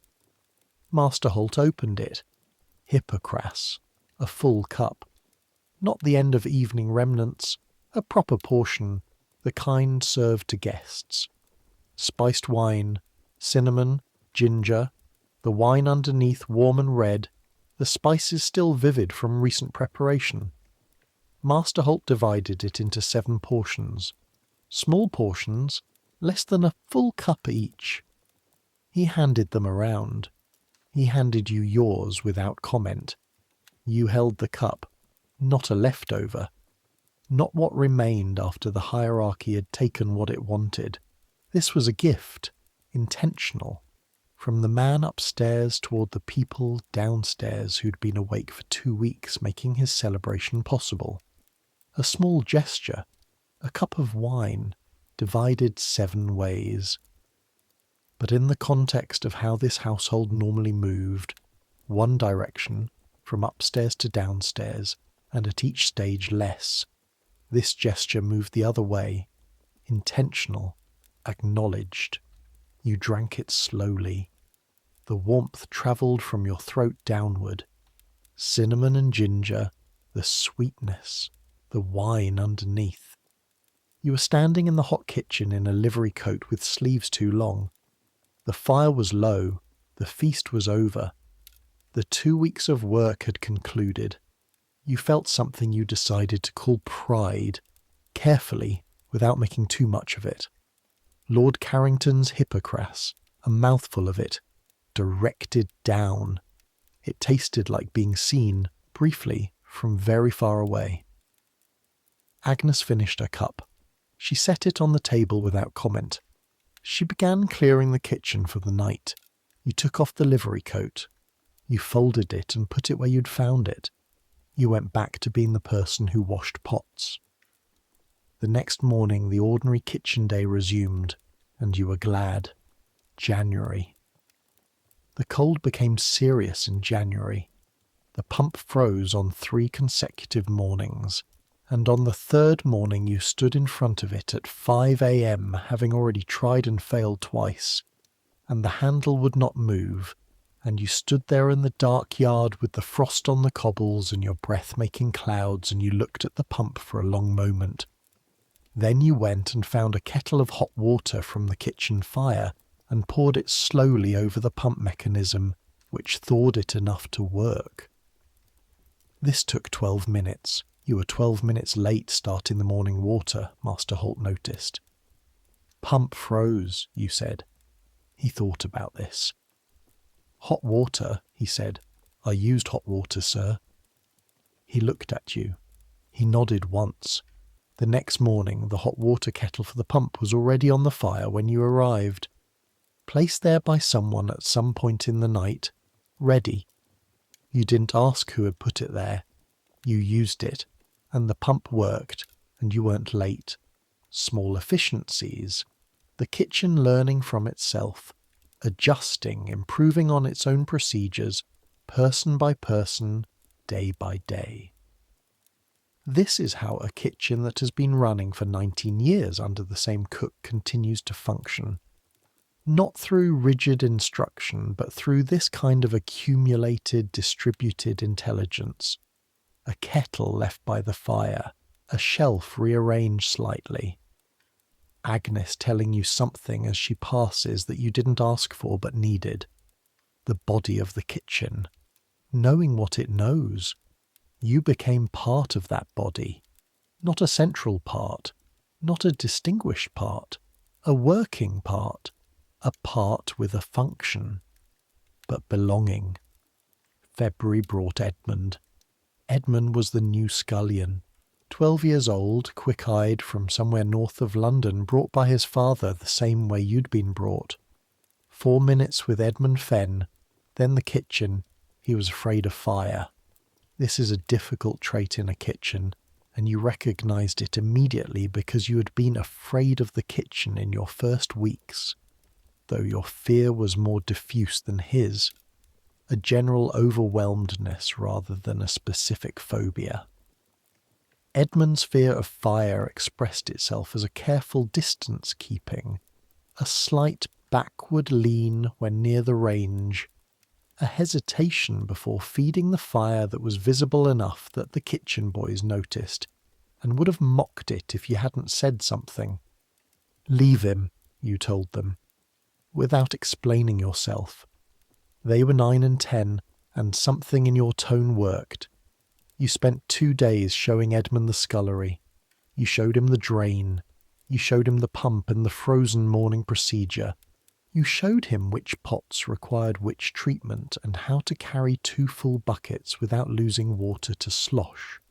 You showed him the spots in the yard where the cobbles were uneven and would catch a foot in the dark at 5 in the morning when you were half asleep. These are small things. They won't transform anyone's life. But they are the things you had to learn by making the mistakes, and you knew how each mistake felt, and passing the knowledge meant Edmund didn't have to make the same mistakes. Agnes had given you knowledge. Joan had given Agnes knowledge. There was a chain here as clear as the chain of broken meats, knowledge moving downward, person to person, shaping the people it moved through. You were part of that chain now. Master Holt watched you showing Edmund the drain. He said nothing, but he was there, watching, and you both knew it. 3 weeks later, he moved Will up.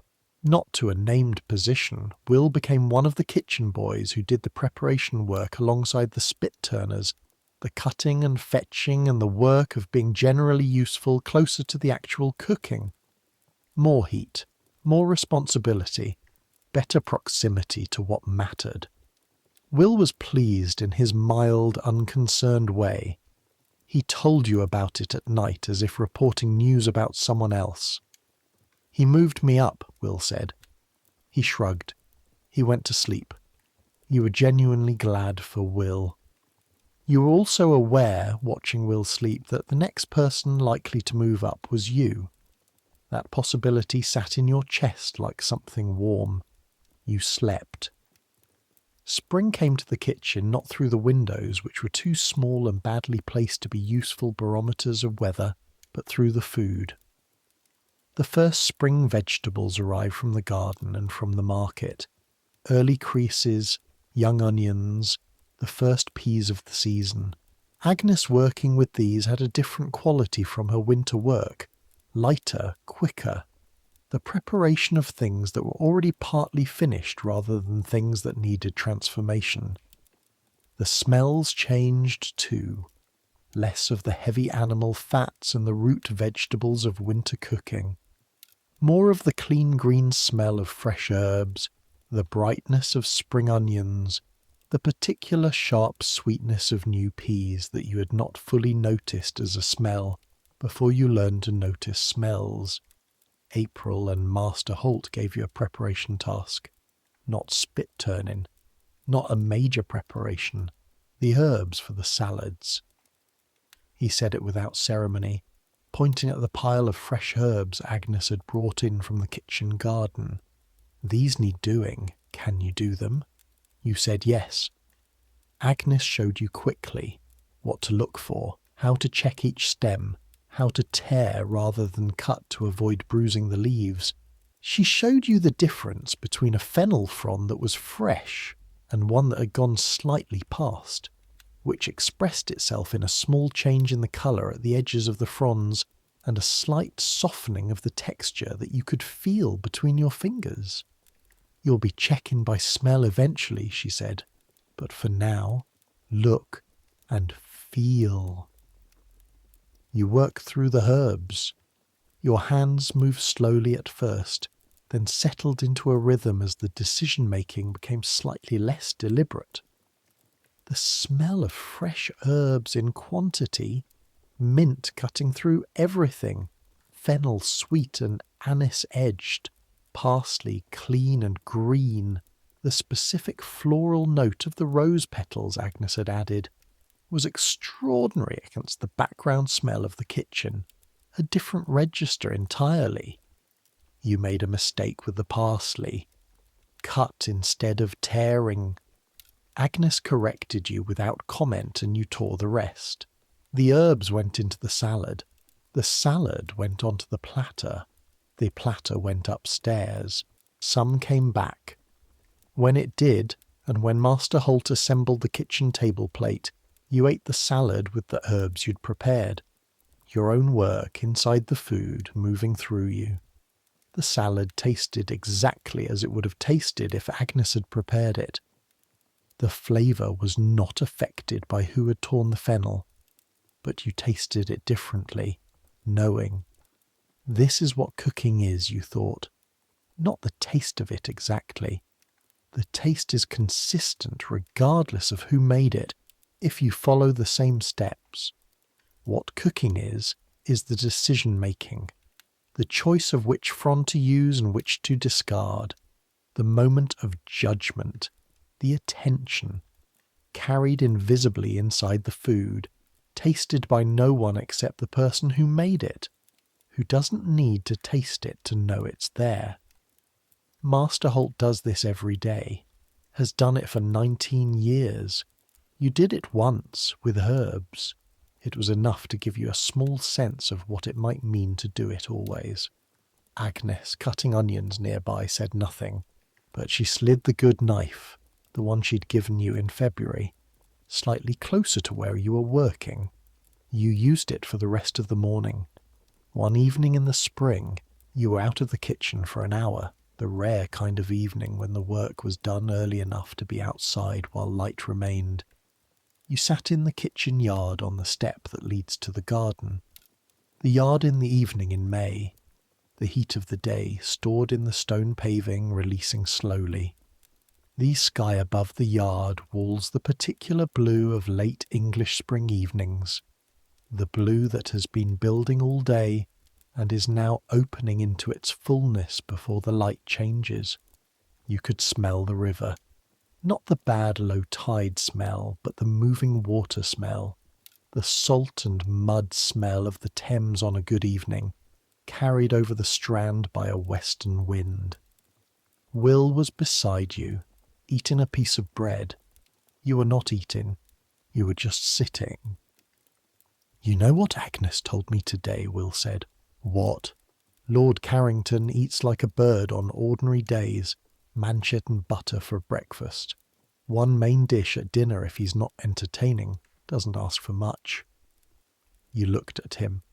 "She told me he sometimes sends back his dinner almost untouched because he had business and wasn't hungry," Will continued. "The whole elaborate thing we cook and he just doesn't eat it." You sat with this. "Why does he have us then?" you said. Not quite a question. Will shrugged. "Because he has to have someone. You can't be a lord without a proper kitchen. The kitchen is part of what he is. He might not eat the capon, but the capon has to exist." He broke off a piece of bread and handed you half without being asked. "The food is for showing," Will said. "We're here so he can show." This is something Agnes had said to you differently months earlier. It's not exactly food. It's a way of saying something. Will had arrived at the same conclusion from a different direction, and hearing it from Will, who is 14 and from Suffolk and whose philosophical disposition tends to the uncomplicated, made it more settled somehow. If Will understood it, it was understood. The food is for showing. The capon exists to demonstrate that he can have a capon. The marchpane ship exists to demonstrate that he can afford someone who can make a marchpane ship.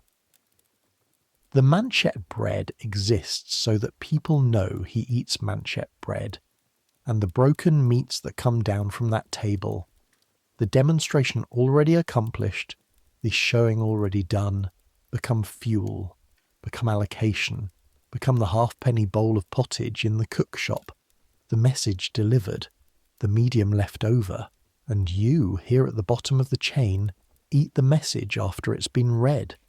You ate Will's bread. It was good bread. Agnes had been adjusting the kitchen's bread ratio lately, more wheat in the maslin, less rye, because the autumn wheat harvest had been good and the price had come down to something approaching reasonable. The result was a darker bread with a slightly better crumb than winter's, a marginal improvement that you would not have noticed a year ago and now noticed clearly. You eat differently now. You notice things. The river smell moved through the yard. You were warm. You were fed. The fire was banked in the kitchen, and tomorrow it would be rebuilt and the day would start again. But right now, in this yard, in the evening, with Will beside you and the bread in your hand and the long sky above, it was enough. More than enough.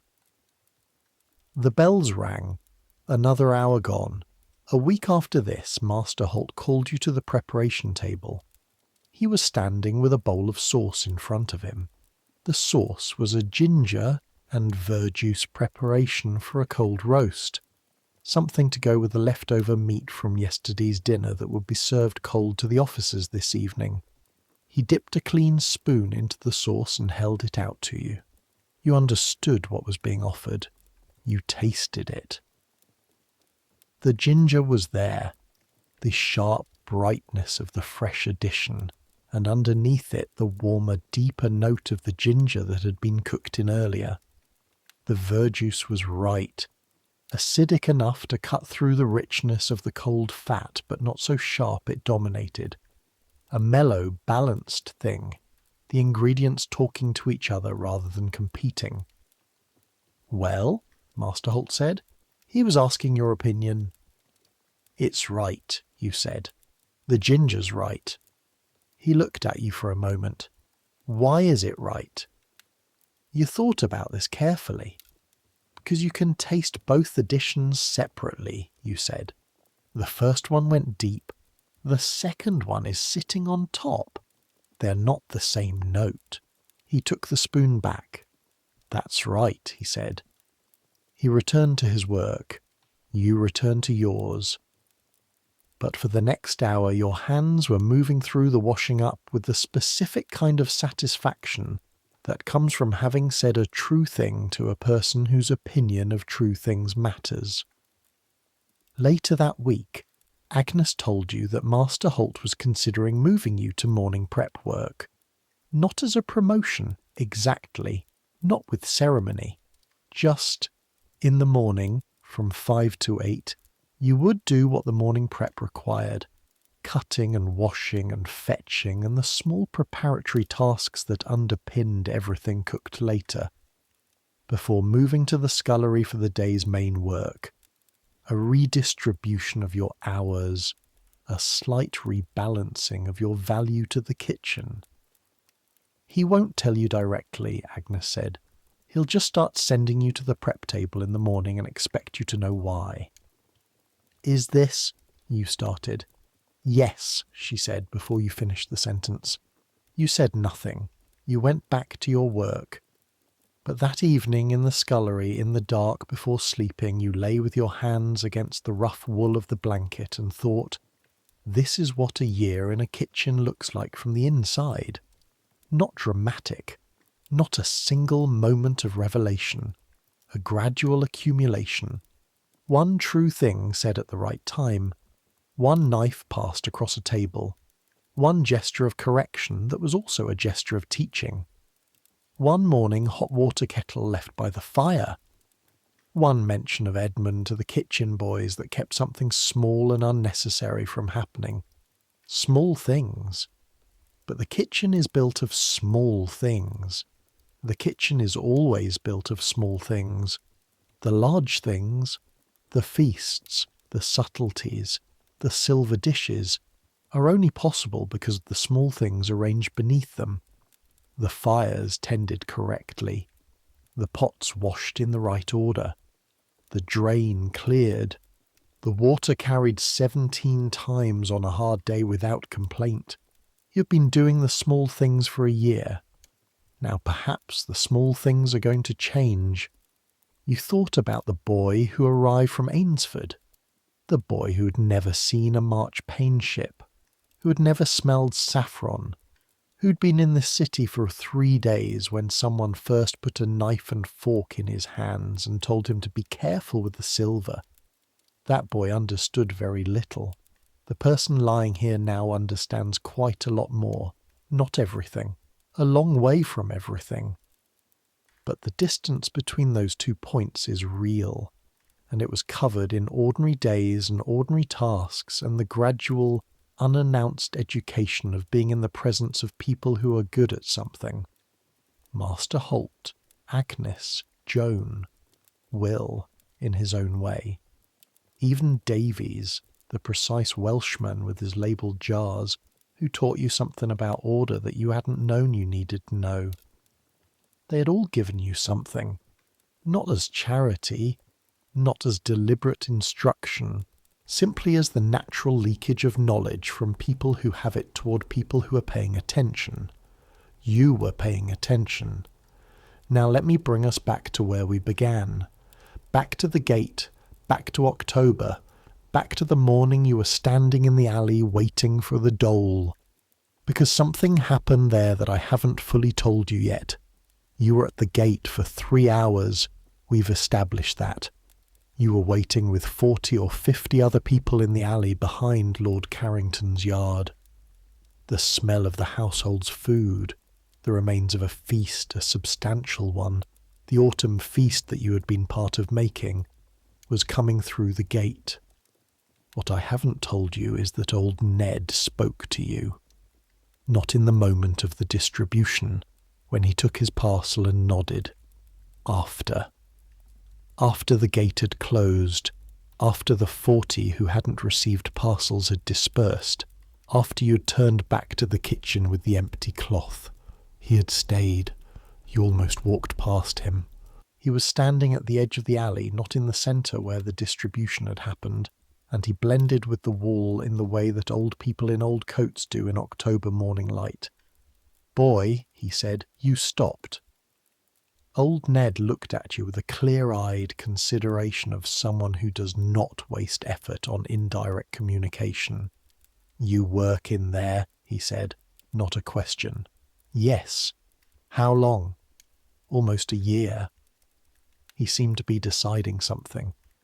"The Christmas feast," he said. "Is it a big one this year?" "I think so," you said. "I don't know the full plans." He nodded slowly. "Last Christmas they gave parcels for 3 days after," he said. "The one before?" "Just the one morning." He paused. 3 days is better." You understood. He wasn't asking you to do anything. He wasn't accusing anyone of anything. He was gathering information. The kind of information that you don't hear in official channels. The particular intelligence of the gate, which is, when is there food, and how much, and for how long? "I'll ask Agnes," you said. You weren't sure why you said it. You didn't know if you could ask Agnes about this, or if it would be appropriate, or what you would say, but you said it. Old Ned looked at you for a moment, the clear-eyed look. He nodded once. The nod that was acknowledgement, not gratitude, because gratitude would have been a different kind of transaction. "Right," he said. Then he walked away down the alley toward the Strand, the coat that had once been several coats moving around him with its own complicated history. You stood there for a moment. Then you went back into the kitchen. You did ask Agnes. You asked her that evening, between supper and the end of the day, carefully framed as a general question about Christmas planning. She looked at you for a moment. 3 days, she said. Master Holt has already spoken to Davies. 3 days of dole after the feast, not one. He argued for it after last year. She went back to what she was doing. 3 days, because Master Holt had argued for it. You carried this information with you for a week before you understood what it meant. Not just the 3 days as a fact, but the act of arguing for it. Master Holt, who moves through this kitchen like a force of nature, who maintains the standards of this food with a precision that tolerates nothing, who tastes every sauce and judges every pastry, and has never once in your presence said something kind directly. Master Holt had gone to the steward and argued for 3 days of dole instead of 1. He had not told anyone that he did this. Agnes knew, presumably because Agnes knows everything about this kitchen. You now knew because you had asked. Everyone else did not know. The food goes downward. The knowledge of where it comes from stays where it started. But someone at every stage decided that it should go down. Someone decided to save something rather than waste it. Someone decided to argue for 3 days instead of 1. Someone put the hot water kettle by the fire so you'd have it in the morning. These are not large gestures. They are the gestures available to people who don't make large gestures, who work in kitchens and carry water and wake at 5 and bank fires at night. They are what kindness looks like when you live at this particular altitude of the world. Summer and the kitchen changes temperature entirely. Summer in London is a different problem from winter. Winter's problem is warmth, generating enough of it to function, maintaining enough of it to be comfortable in the spaces between fires. Summer's problem is the inverse, and it arrives in the kitchen with the particular cruelty of a place that is already inherently hot, being visited by weather that has decided to be hot as well. The fire doesn't stop for summer. The fire is the kitchen. You cannot cook without it. But by mid-June, the fire that is essential in November is genuinely dangerous in a different way. Not the danger of cold infiltrating, but the danger of too much heat accumulating. The danger of bodies in a confined space where the temperature is building throughout the day and has nowhere to go. You learn to move through the kitchen differently in summer, faster between the fire and the preparation table, not lingering in the heat, staying near the yard door when you're not actively needed somewhere else, drinking water, not ale, not the kitchen small ale, but actual water, more than you think you need to, because the sweat of a summer kitchen day takes things out of you that you don't notice going until you try to stand up quickly and the room tilts. The kitchen boys suffer most. They have no choice about the fire. Their entire function is to be near it turning the spits, and in summer they work in a heat that makes your scullery work feel almost comfortable by comparison. Their faces go red within an hour of starting and stay that way all day.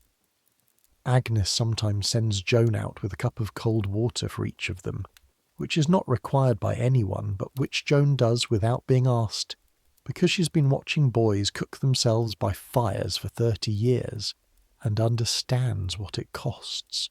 The river smells in summer. Let me be direct about this. The Thames in summer smells extremely bad. You knew the river smell from November, the salt and mud smell that could be almost pleasant on a moving water day. July's version is something else entirely. The river collects everything that a city of 100,000 people produces in the way of waste, and in summer that waste does not cool and settle the way it does in winter.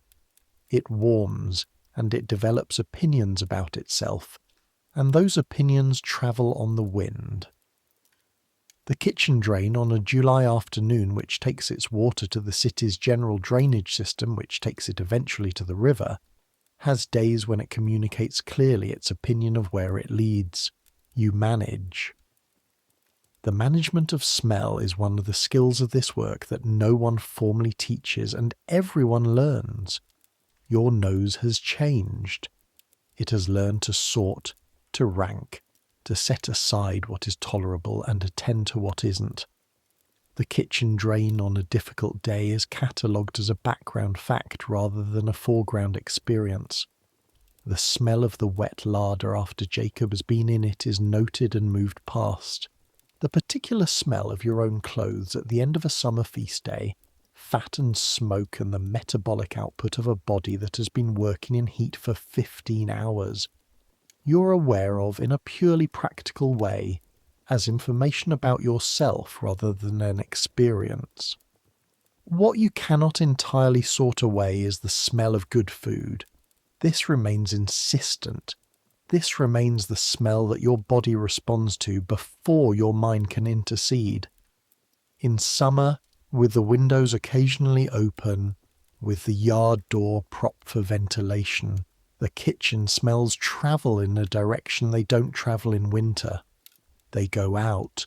They go into the yard and over the wall and into the street. On certain summer evenings, if the wind is right, you can smell Lord Carrington's kitchen from the Strand. You've confirmed this because you've tested it. Standing on the pavement with your eyes closed, the smell of the kitchen you work in reaching you from 50 yards away. On those evenings, you know what the people passing on the Strand are experiencing. A smell that tells them, without any other information, that something good is happening somewhere nearby, that someone has a kitchen working, that food exists, real food, well-made food, and it is close. Some of them will follow the smell with their eyes. Some will pass without registering it consciously. Some of them are old Ned, Some of them know exactly where that smell leads and are going there on Sunday morning. The smell carries the information the way food carries the knowledge of the person who made it, invisibly, without announcement, available to anyone who happens to be there to receive it. In September, there was a festival. The feast day of the parish church, St. Clement's, which means the bells you've been living by, brings a neighbourhood celebration to the churchyard and the streets around it. The household participates with a contribution of pies and bread and a barrel of ale. Robert Time bakes 20 large pies the morning of the festival, the good pastry, pies that he makes with a care that approaches his Christmas anxiety without quite reaching it. You helped load the cart. The festival was ordinary in the way that things are ordinary when they are not trying to be anything except themselves. Not the precision of a great house feast, not the display.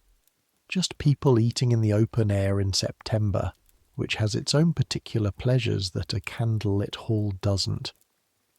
You found old Ned at the edge of the festival space. He was eating a pie, one of the festival pies. Not Lord Carrington's contribution, just a pie from one of the street vendors, and he was eating it with the careful attention you'd seen in the alley. Not rushed, not grateful exactly.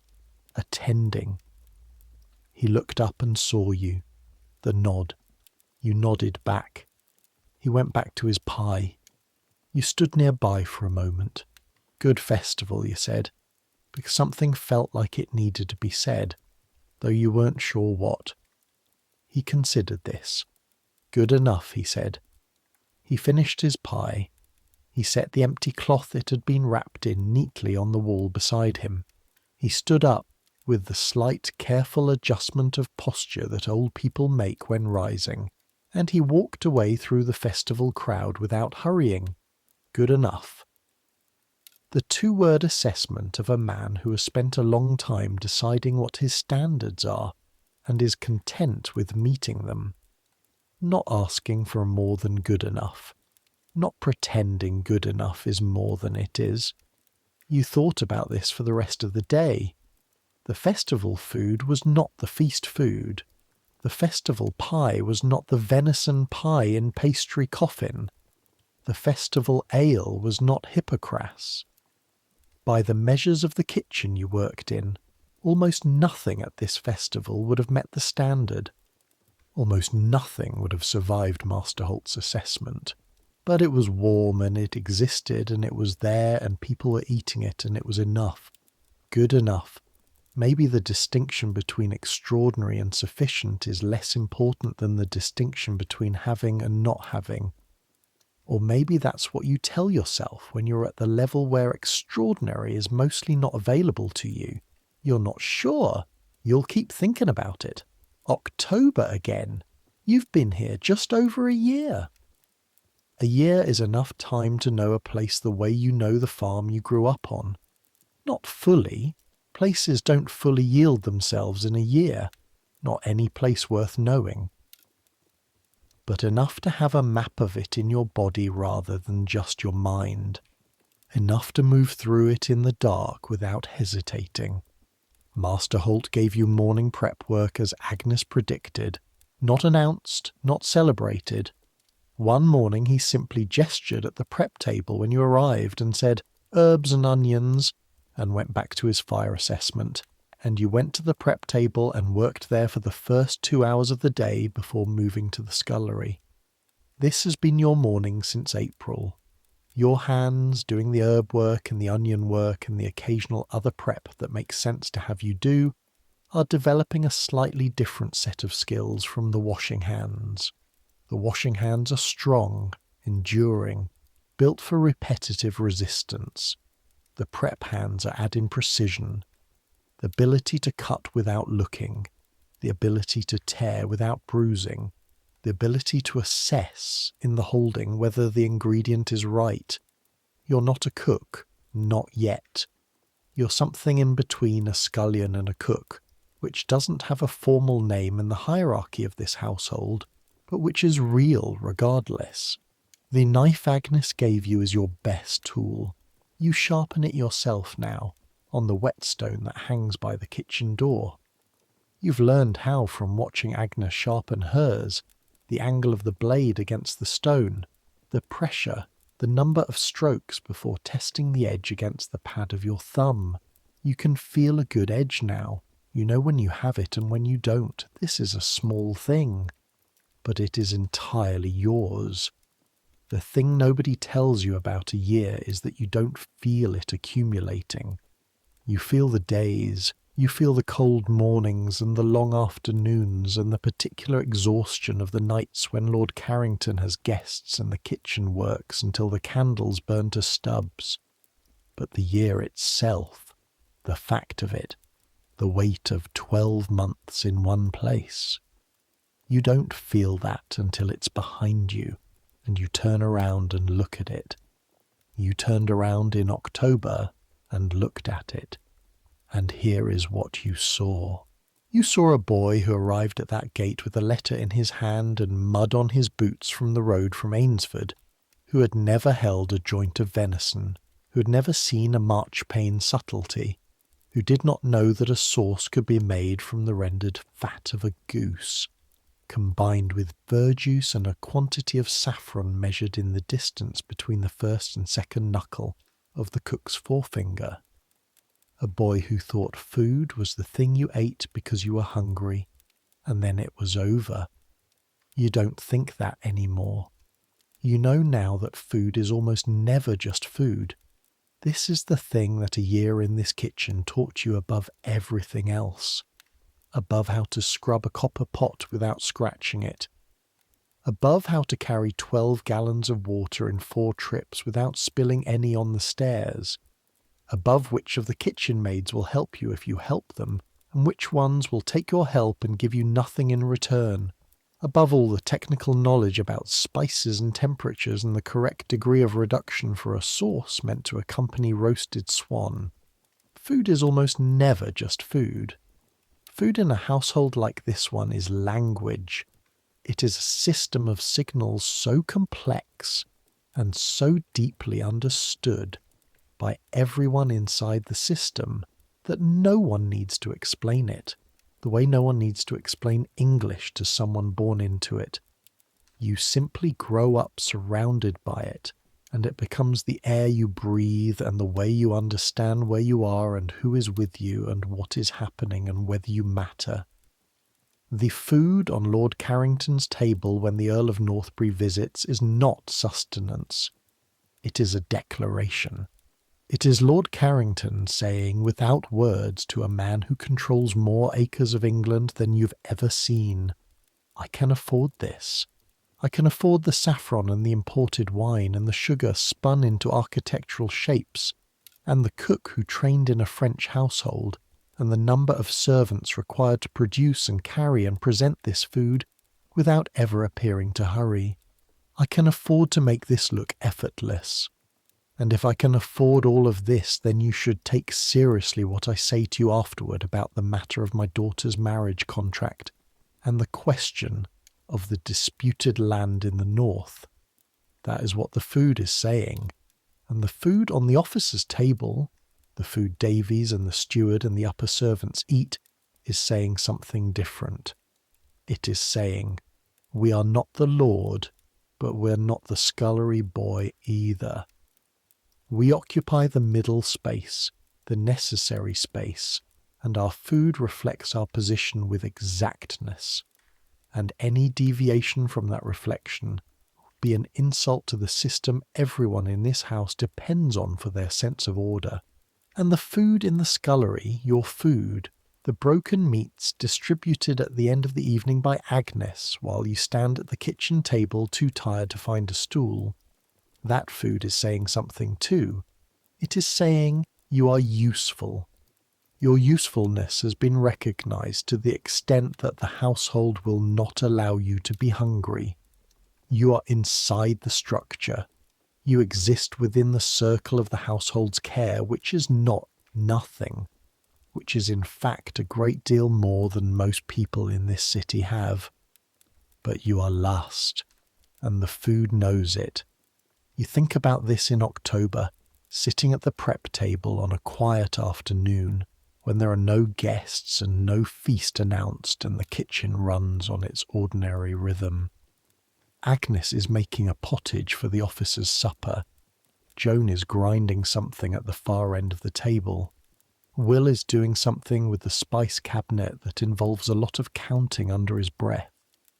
Master Holt is in the larder. It's peaceful, in the way that the kitchen is sometimes peaceful in the middle of the day, a truce between the intensity of the morning and whatever the evening will require. You're prepping leeks, splitting them down the middle, fanning out the layers to check for grit, trimming the dark ends, setting them in a pile for the pottage. Leeks are an honest vegetable. They don't pretend to be anything other than what they are. They are not saffron. They are not a marchpane subtlety shaped like a castle. They're cold and slightly slippery, and they make your eyes water if you work with them long enough, and they will keep a man alive through a winter when almost nothing else is available, and they have been doing this in England since before anyone can remember. You're not technically supposed to eat while working. This is a rule in this kitchen, as in every kitchen. Eating while working means you're not working properly. Eating while working means you're taking something that isn't yours yet. The food becomes yours at the point when Master Holt says so, and not before. But a piece of the leek trimmings falls near your hand, and it's not a trimming worth putting in the pile. It's a bit of the outer layer that came away during the splitting, soft and slightly translucent, and you eat it. It tastes like winter coming. It tastes like every leek you've ever had in a pottage on a cold evening, and also slightly different from all of them, because eating something raw at a prep table in a lord's kitchen at 23 years old is different from eating it cooked in your mother's kitchen at 9. Agnes glances at you from across the table. She saw. She says nothing. She goes back to her pottage. This is also language. Her silence is the language of, I understand why you did that. It was a trimming. It would have gone in the compost. This is not theft. This is the smallest possible claim a person can make on the food that passes through their hands all day and into every evening. The claim that says, I exist here. I am not only the invisible mechanism that moves food from the unprocessed to the processed. I am also a person who is sometimes hungry, and the acknowledgement of that hunger costs this household nothing, and the refusal to acknowledge it costs me something I'm not willing to name. Agnes has worked in kitchens since she was younger than you were when you came to this house. She's eaten 10,000 leek trimmings and said nothing about it to anyone. She will eat 10,000 more. The silence is solidarity. You go back to your leeks. The pile grows. The kitchen sounds continue. The scrape of Joan's grinding, the mumble of Will's counting, the distant splash of someone at the pump in the yard. November came with a hard frost that arrived early and stayed.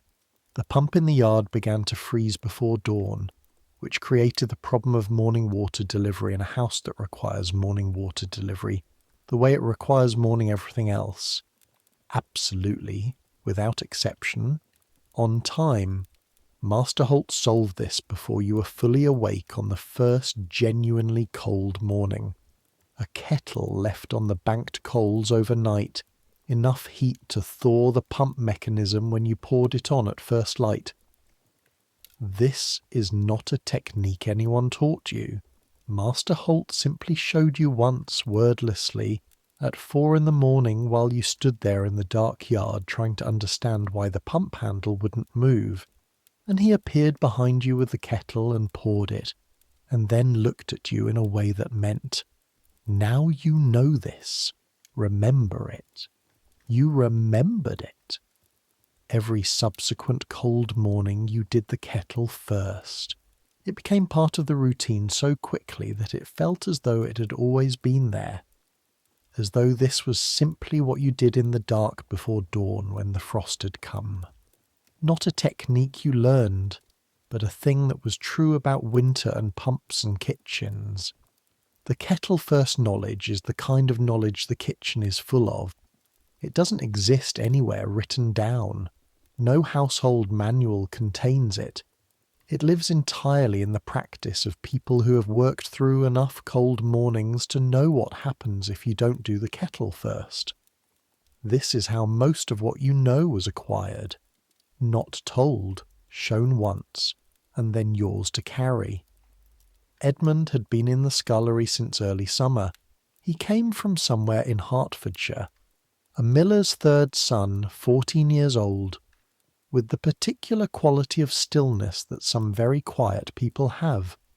Not passivity, not absence, but a kind of careful attention that you recognise because you think you had it once, at the beginning, before the kitchen wore away the sharpness of your watching. Edmund watched everything. He watched you specifically, the way you had watched Agnes, cataloguing what you did and when you did it and how you held things, because you were the nearest above him, and therefore the most immediately instructive. You taught him things you hadn't realised you knew until you were showing them to someone else. How to lift a full iron pot without your back taking the weight, from the knees, not the waist, and lean the pot toward your centre of gravity before you raise it, and never try to correct for a tip once it's started. How to read a fire, whether it needs more fuel or more air, and the difference between a fire that's dying and a fire that's resting, and how to tell them apart in the dark when you can't see the colour of the coals, and you have to go by the heat on your palm at distance. How to stay invisible in the presence of upper servants. Not to make yourself small. That draws attention of the wrong kind, the kind that makes people wonder why you're making yourself small. Just to be exactly the size you are, to do the work you're there to do, to not speak unless spoken to, but also not to look like you're trying not to speak, to exist in the space the way furniture exists, present, useful, not requiring acknowledgement. Edmund took these teachings in without much comment.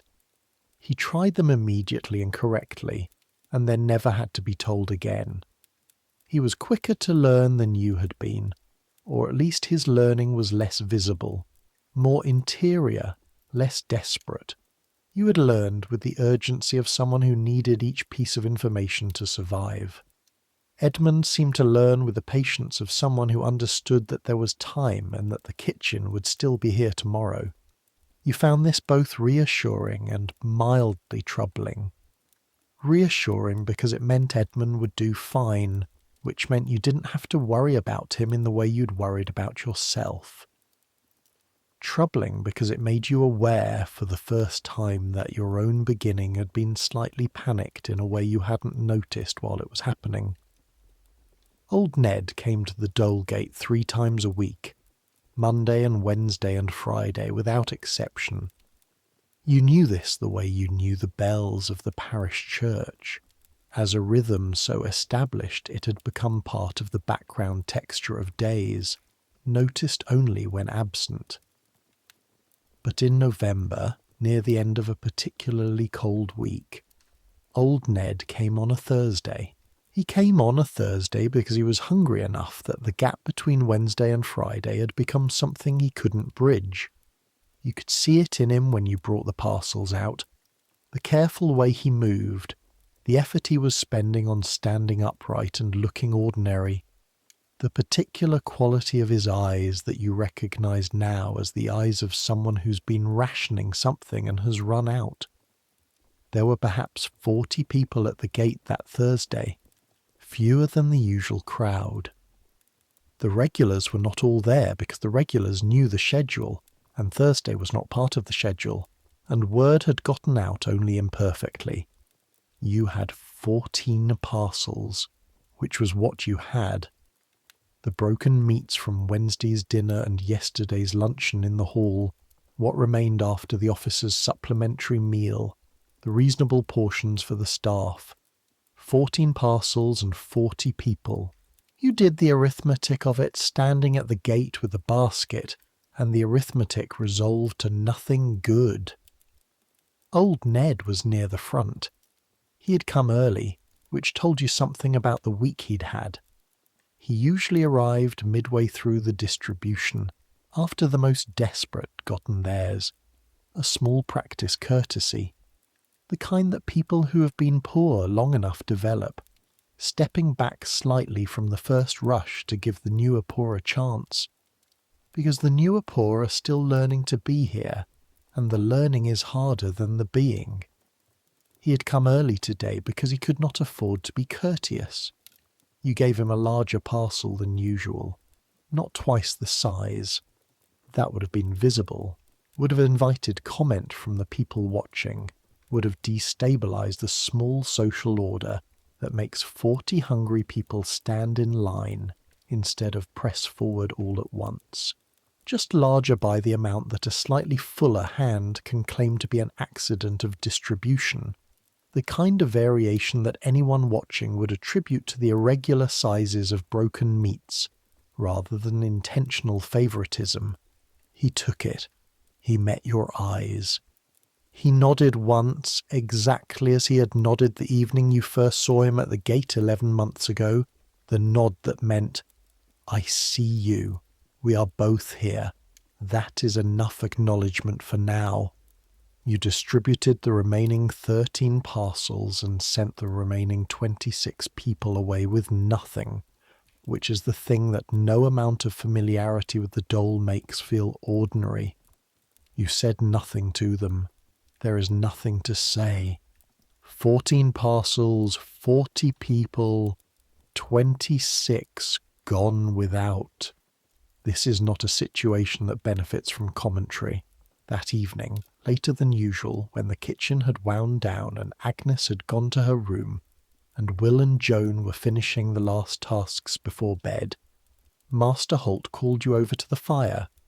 This was unusual enough that you felt the small alarm of it. Master Holt did not make a practice of summoning you to the fire for conversations. Instructions were given at the workstation. Corrections were given at the moment of error. If he needed to speak to you at any length, it happened in motion, while both of you were doing something. Sitting by the fire implied something different, something considered. He had a cup of something in his hands, not wine. The kitchen staff didn't drink the household wine. Something darker, something that smelled of apple and fermentation. He didn't offer you any. "The Thursday distribution," he said. You waited. "Lord Carrington is aware of it." You waited. He said nothing against it. The information arrived in 3 short sentences, and you absorbed it in silence, the way the kitchen had taught you to absorb things, not reacting immediately, not rushing to fill the space with words, just receiving it and letting it settle. Lord Carrington knew you had opened the gate on a Thursday. Lord Carrington had not forbidden it. This meant it could happen again. This meant the system had a small flexibility in it that you had discovered by acting on instinct rather than waiting for permission, and the flexibility had been confirmed rather than closed. "Old Ned," Master Holt said. It was not a question. "He came early. He was hungry." "I know." He looked. "I know." A silence. The fire shifted. A log settled into ash. "I told Davies the Thursday distribution should be incorporated into the regular schedule when there is sufficient remainder from a 2-night dinner sequence." You understood what this meant. It meant Master Holt had gone to the steward, above his own station, to formalise what you had done informally. It meant he had spent some of his credibility, which he spent carefully the way he spent everything, to make a Thursday gate a normal thing rather than an irregularity requiring explanation. He had not told you he was going to do this. He had done it and was now telling you that it had been done. "Thank you," you said. He looked at the fire. The food was going to be given away regardless. It makes no difference to the household whether it goes Wednesday and Friday or Monday, Wednesday and Friday. This was true. It was also not why he had done it. Both things could be true simultaneously, which was something else the kitchen had taught you. Get some sleep, he said. Tomorrow's luncheon has a guest. You got some sleep. December came, and with December came the second Christmas in this house, which was different from the first in the particular way that the second time you do anything significant is different from the first. You know what to expect, and the knowing strips away both the terror and the wonder, and replaces them with something more complicated. Competence, perhaps. The competence of understanding what you are part of, and how to be useful within it, which is a quieter thing than terror or wonder, but more durable than either. The second Christmas feast was organised differently from the first because you were organised differently. The first Christmas, you had been a scullion doing scullion work on the margins of the preparation, watching the feast building from the position of the person carrying water and keeping fires, and washing the things that needed washing in the chain of production. The second Christmas, you were at the prep table for 2 full days of the preparation sequence, working under Agnes's direction on tasks that required judgment rather than just labour. The herb sorting for the stuffings, the preparation of the dried fruit that went into the mince, the careful work of peeling and coring a quantity of pears that would be poached in wine for the subtlety course. The pears were your responsibility, not someone watching you peel pears. Your responsibility. Agnes had said this with the exact same absence of ceremony as Master Holt said most things. She had handed you the pears and the knife and told you the size of the core removal needed for the poaching to work properly, and then she had gone to do something else, and you had been alone with the pears and the knife and the responsibility. This is what it means to be trusted in a kitchen. Not a speech, not a ceremony. Just, here is the thing, it needs doing.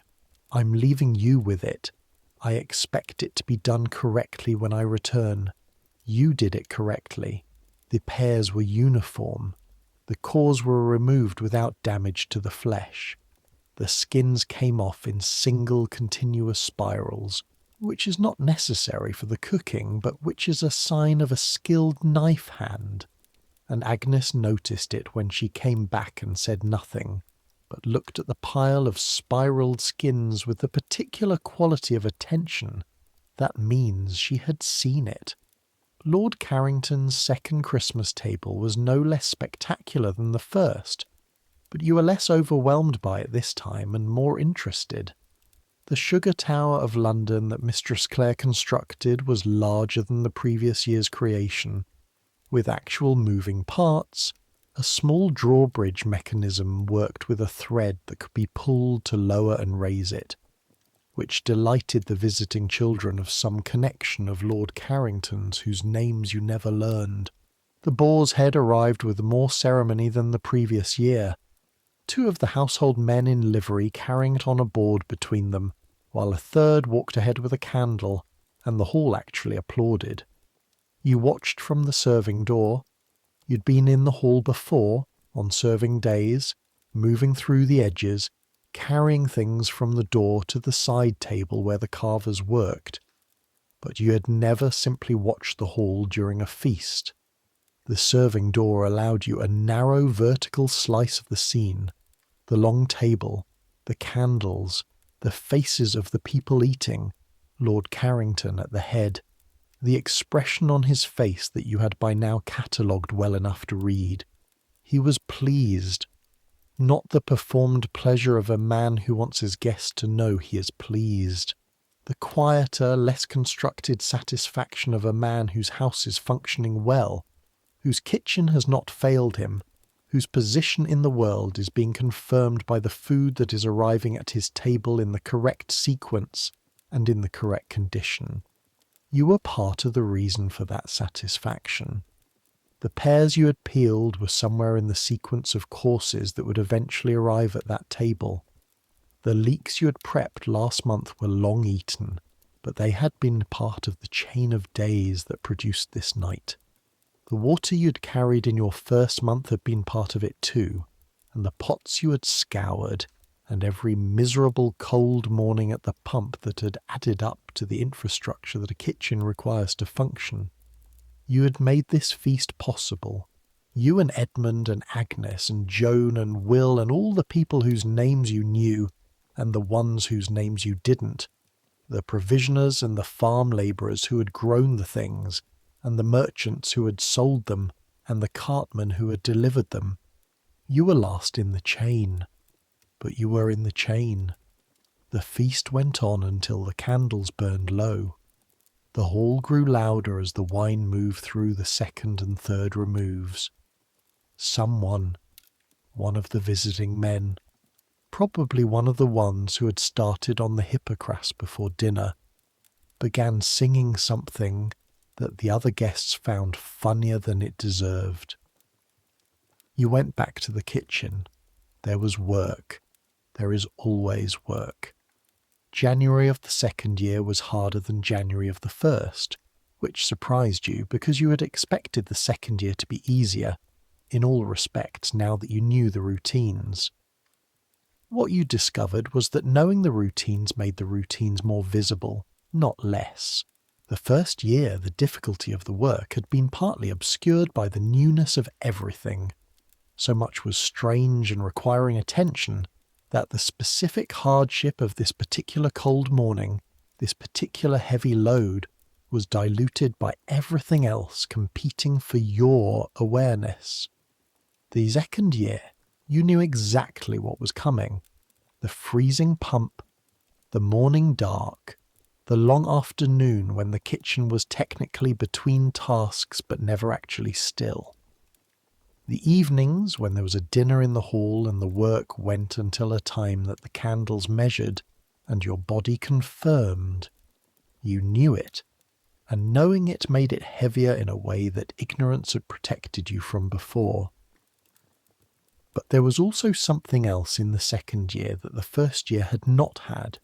You had a place, not a formal place. Your position remained prep and scullery. Your title remained scullion in the household books. You were paid the same wage you'd been paid on arrival, which was very little. But in the informal geography of the kitchen, the kind of geography that has no map but that everyone who works there can navigate perfectly, you had a place. Your spot at the prep table in the mornings was your spot. Agnes didn't ask you to move. Will didn't put his things there. Edmund knew it was yours and arranged himself accordingly. The whetstone by the door was shared, but everyone understood that it was yours in a particular way because you used it most and maintained it. These are small territories. But small territories are real territories. And there was the knife. The knife Agnes had given you was yours in a way that nothing else in this household was yours. Not the clothes on your back, which were provided by the household and would be returned to the household if you left. Not the bed in the attic room above the laundry, which was yours only by continuous occupation. Not the cup you drank from, which was one of the kitchen's cups indistinguishable from the others. The knife was given, not lent. Agnes had said, yours, and she had not said for now, or until, or so long as. She had said yours, and she had meant it. You sharpened it on a Sunday morning in January while the rest of the kitchen was quiet and the household was at church. Not because it needed sharpening. You had sharpened it 4 days ago and it was still good. Because the sharpening itself had become a practice, a 15-minute period on Sunday mornings that belonged to you and to the knife, to the cold stone counter and the whetstone and the particular sound of the blade at the correct angle, the quiet, rasping repetition of the work. You had no one watching you do this. No one was aware that you were doing it. It was not useful in the way that most things you did were useful. The knife didn't require Sunday sharpening. The Sunday sharpening was surplus. It was extra. It was the difference between a knife that functioned and a knife that was as good as it could be. Doing something to make it as good as it can be, for no reason except that it can be better. This is what Master Holt had been trying to tell you back in September at the tasting, when he had made you explain the sauce.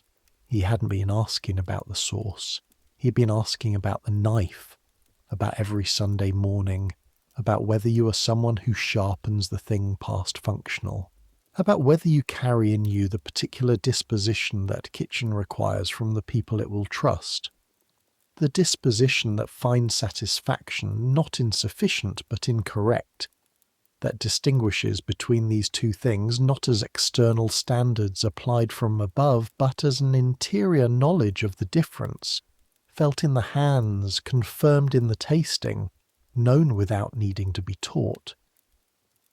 You sat at the stone counter in the cold January kitchen, alone on a Sunday morning, sharpening a knife that didn't need sharpening, and you felt not happy, exactly, not satisfied.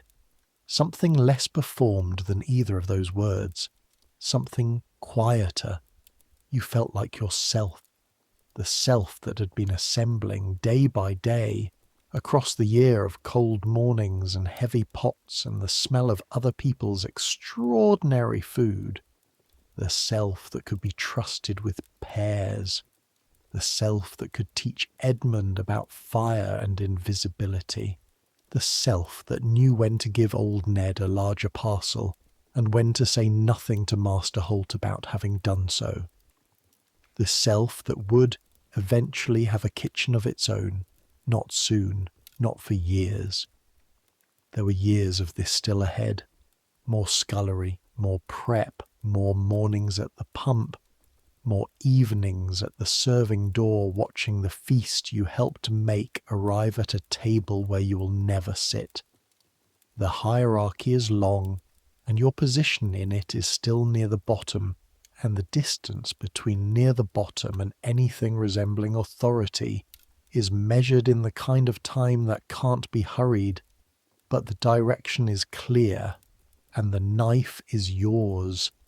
This is February, the middle of the second year, and you are still learning. You will be learning for the rest of your life, which is the first thing a kitchen teaches you if you pay attention, that the knowledge doesn't have a bottom, that under everything you now know there is more, that the people who have worked in kitchens for 30 years are not finished learning any more than you are, that Master Holt's assessment of a sauce on a September afternoon contains a depth of accumulated knowledge that you will spend decades accumulating and still not fully possess. This is not discouraging. Or it's discouraging in the morning when you're cold and your hands hurt and you have 14 gallons of water to carry before the kitchen comes to life. But it's not discouraging in the way that matters, the way that would make you want to stop. Because the work is real. The food is real. Old Ned eating a Thursday portion on a cold day because someone opened the gate. That's real. The pears poached in wine for Lord Carrington's Christmas table, uniform and correct and produced by your hands. That's real. The sauce that tastes the way it should taste because you understood in your body what it needed, even before you could explain it, even before you could say it aloud. Real. You carry these things. Not on paper, not in the household books, not in any record that will survive this century, but in your hands and your knowledge and the slowly accumulating confidence of a person who has been made capable by work. This is March. The frost is mostly gone. The mornings are still cold, but with a different quality of cold, the kind that will yield to the day rather than holding through it. The yard smells like mud, and the first suggestion of green things beginning under the mud. The pump runs without the kettle now. Edmund figures this out on his own one morning, arriving before you and starting the work, and when you come out he's already got the water flowing, and he looks at you with the expression of someone who has just learned something by doing it correctly without help and is pleased about it. No ice, he says. No, you say. This is how the knowledge moves. Person to person, winter to winter, one small, accurate observation at a time. The morning work begins. Agnes is making something with lamb for the midday meal, and the kitchen fills with the smell of it. Fat rendering against hot iron, rosemary from the winter-dried bundles that have been hanging by the ceiling since November, now brittle and releasing their oil into the heat. You're at the prep table with the vegetables. The onions, always the onions. The work that makes your eyes run with water so persistently that you have stopped noticing you're doing it. Your hands moving through the splitting and the peeling, while the tears track down your face for purely botanical reasons, and you look at no one, and no one looks at you. Edmund is at the pump. Joan is sorting something in the pantry. Will is grinding spices. Master Holt moves through the kitchen doing his morning assessment. Fire, larder, yesterday's remainder, today's plan, the question of whether the deliveries have arrived and in what condition. He stops at your station briefly and looks at the onion pile. He says nothing. He moves on. This is approval. You know that now. The language of this kitchen is almost entirely constructed from what is not said. Spring goes forward the way spring goes forward, unevenly, with cold days reversing the warmth without warning, and then warmth returning and taking hold a little more firmly each time. The market begins to carry things that weren't there in winter. Pale early lettuces, the first radishes, things that are young enough to be eaten almost without preparation, just washed and brought to the table, still carrying the cold of the soil they grew in. Agnes uses these things carefully. Nothing is wasted. The outer leaves that people of means would discard go into stock. The roots that look unpresentable are roasted rather than raw served. This is not poverty in the kitchen. The kitchen of a lord's household is not poor. It is something else. It is the ethic of someone who learned to cook in a place where nothing was surplus, and the learning stayed in her hands long after the circumstances changed. You absorb this too. Waste nothing. Everything has another form. The broken meats that go to the dole gate are not leftovers in the sense of food that has failed or food that wasn't good enough. They are food in its next form. Food that began as the Lord's dinner and became the officer's supplement, and became the kitchen staff's eating, and became what 40 or 50 people at a gate in an alley receive on Mondays and Wednesdays and Fridays and now Thursdays. Each stage is not a degradation of the food, but a redistribution of it. The same substance moving through different lives, useful at every stage, wasted at none. The food chain you are part of is, in its way, efficient. You find this thought strange and consoling simultaneously. There is a Sunday in April when you walk to the river, not on an errand, not with any specific purpose. You simply walk, which you are allowed to do on Sundays, which is the day the household releases you from the rhythms of the kitchen, for long enough to remember that the world contains things other than kitchens. The river is the Thames. You know this. You've always known it, but you know it differently now than you knew it when you arrived. Then it was a geographical fact. A large amount of water south of the district where the household is located. Now it is something you have stood next to enough times to have a relationship with. You know how it smells in summer, which is badly, the low tide exposing mud and everything that the city has deposited in the mud over centuries. You know how it smells in winter, which is the cleaner, colder smell of moving water that has come from somewhere inland, and still carries traces of that somewhere. You know the sound of it at high tide when it's full and running fast, the slap and surge of it against the stone of the embankment. You walk along the bank going east. The city is quieter on Sunday mornings than any other time. The commerce that fills every weekday, the carts and the sellers and the constant percussive urgency of people with things to move and places to be, has receded.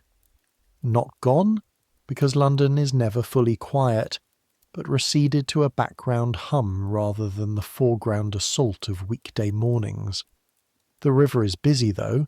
The river doesn't observe Sundays the way the streets do. Boats move on the water. Watermen call to each other across the current. A barge with some kind of cargo moves slowly downriver, heavy in the water, the men working the oars with the steady, unhurried effort of people who have all day to cover this distance and know it.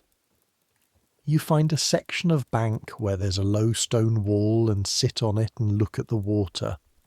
Across the river on the south bank you can see the shapes of buildings, the particular silhouettes of a city. Closer here on the north bank, the rooftops of the city behind you, and then when you look upriver, west toward the city, you can see at the far reach of this particular bend the dome of St. Paul's rising above everything else. The dome is enormous. You know how enormous it is because you walked past it once in your first month, early on a morning errand, and stood under it like a person who has never in their life seen anything that large made by human hands, which you were. The scale of it is the kind of scale that doesn't get smaller with familiarity.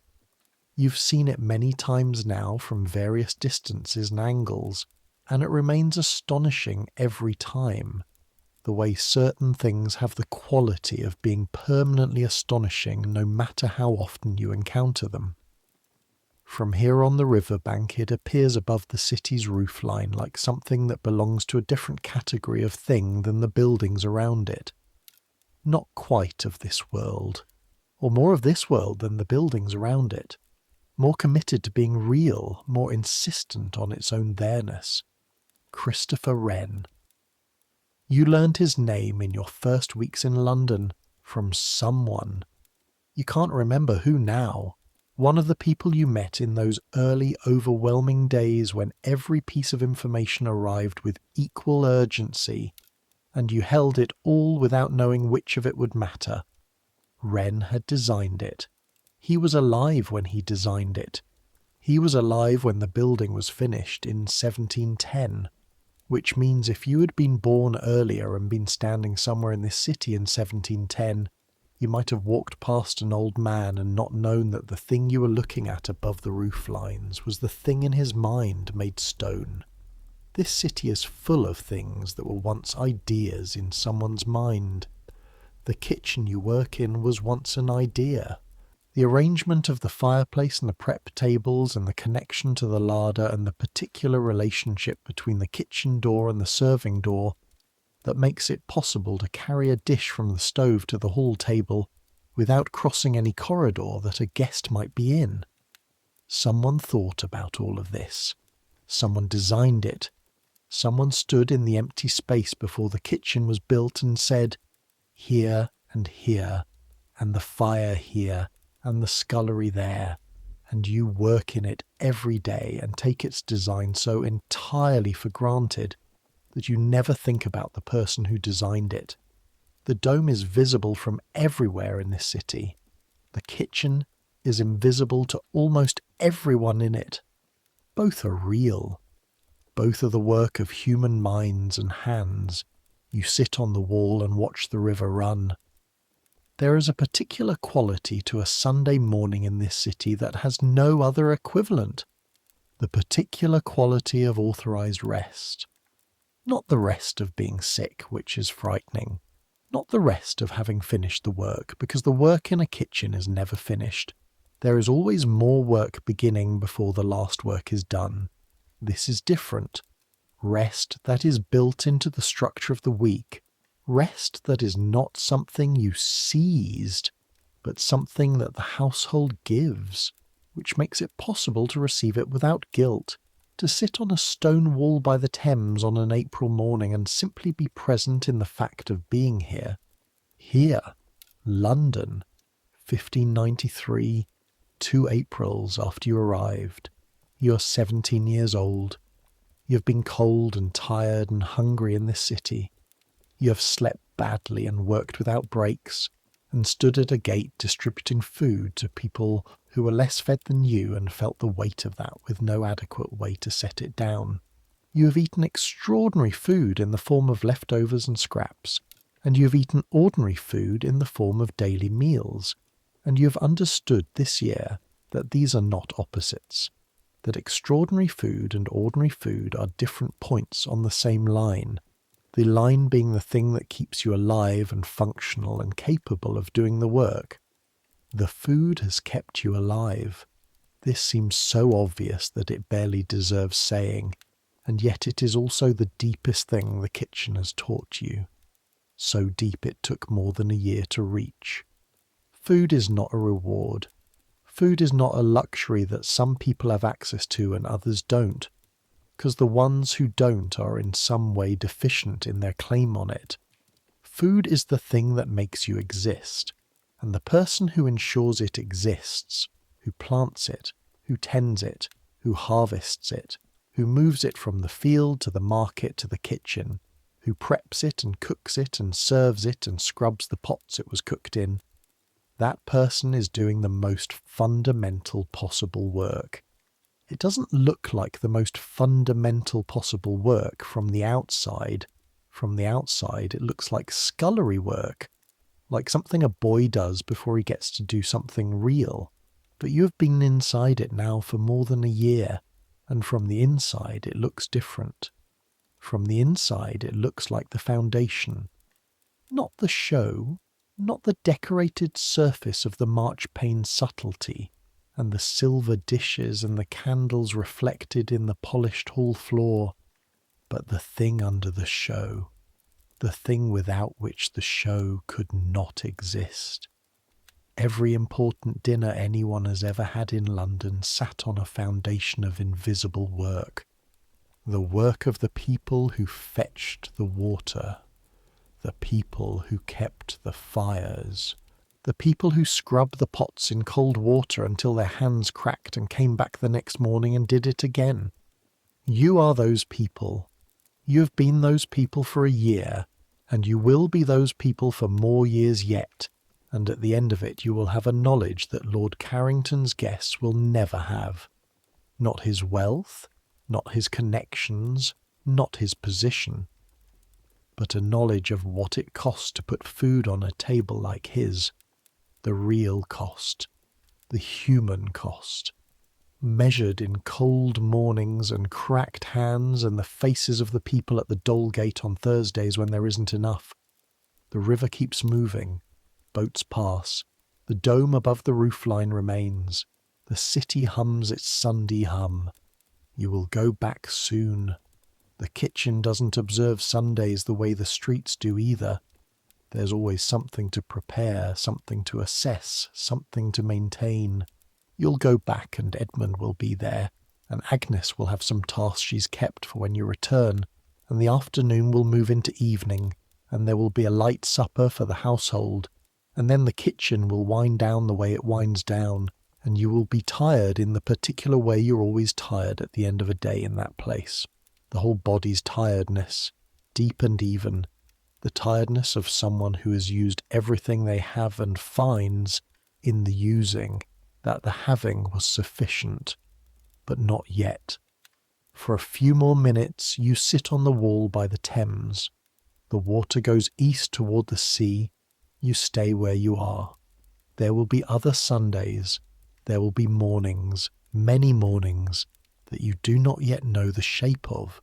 There will be a winter, and another spring, and another Christmas feast, and another spring after that. There will be the morning that Master Holt gives you a task he has never given you before, something that requires more judgment than anything you have been trusted with, and you will do it correctly because you have been building toward that moment since before you knew it was coming. There will be the day you teach Edmund something that Agnes taught you, and you will hear your own words in Agnes's rhythm. and you will understand that the knowledge is moving through you the same way it moved through her. There will be years. You're 17 years old on a wall by the Thames in April, and you have the whole of it ahead of you. The church bells begin somewhere behind you, not St. Paul's, too far.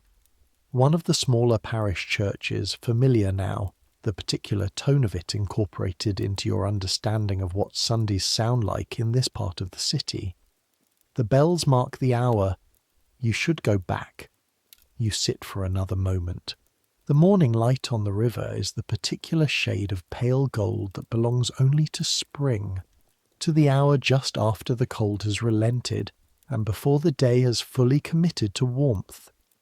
It catches the moving water in small flashes, thousands of them, more than you can track individually, the whole surface of the river lit and moving and lit again. It's extraordinary if you're looking. You are looking. Now, after the long evening tasks of the day you can't yet see, and the quiet supper, and the brief hour of your own before the exhaustion claims you, now you will go to your room in the attic above the laundry, and you will sit on the edge of the bed for a moment the way you always do before lying down, that brief pause at the end of the day when you're still sitting, but sleep has already begun somewhere in your body, pulling at the edges of your attention. Edmund will probably be asleep already. He sleeps heavily, quickly, without apparent difficulty, the sleep of someone whose conscience is uncomplicated and whose body is young enough to recover without effort. Sometimes you listen to his breathing in the dark and think, I was like that once, at the beginning, before the city got complicated enough that it started following me into the dark. The city follows you less now. Most nights the dark is simply dark, and the sounds from outside are just the sounds of a city being a city, and the thing you've been thinking about doesn't continue thinking itself without your permission. Most nights, the work of the day was sufficient to use the part of your mind that would otherwise stay active, and you lie down and the work has done its kindness of exhausting you fully. Tonight will be one of those nights. You can feel it already in the pleasurable ache of a body that has been cold and then warm and then active and then still. The Sunday's particular combination of rest and movement having settled into something that is simply tired, ready, prepared. You will lie down. The sounds of the city will come up through the window and through the floorboards. Someone in the lane below, footsteps on the boards of the room beneath you, the distant bell of a church you've stopped bothering to identify. These sounds will become the sounds of you falling asleep, incorporated into the texture of it rather than interrupting it. The way the kitchen smells are no longer something you notice because they are simply the air of where you live, and you will think of nothing in particular. Or you will think for a moment of the river, the pale gold light on the water, the boats moving east toward the sea that you've never seen, the dome above the roofline still visible, still insisting on its own reality. You will think of old Ned eating a Thursday portion in November, and the nod he gave you, the nod that meant, I see you. You will think of the pears, peeling in single spirals under your knife. You will think of Agnes's silence across the prep table when the leek trimming fell near your hand. The silence that said, I understand. You will think of Master Holt at the fire in November, the cup in his hands, 3 sentences about Lord Carrington and the Thursday Gate, and then get some sleep. These people, this kitchen, this year that has been assembling you into the person who's going to do the years ahead.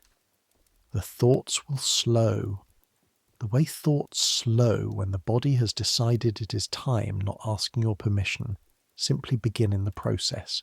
The quality of thinking changing, becoming less sharp, less linear, less interested in reaching conclusions, just images really.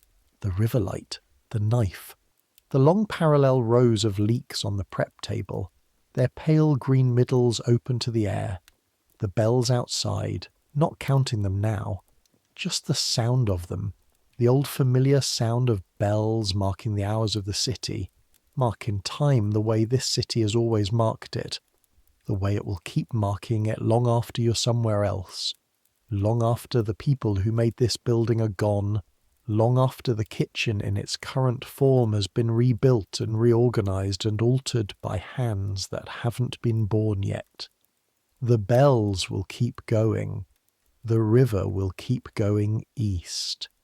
And you will lie in the dark of the attic room above the laundry, warm under the blanket that the household provides, in the place that is yours because you occupy it and do the work that entitles you to occupy it, in the city that is yours because you survived it and learned it, and let it teach you what it had to teach.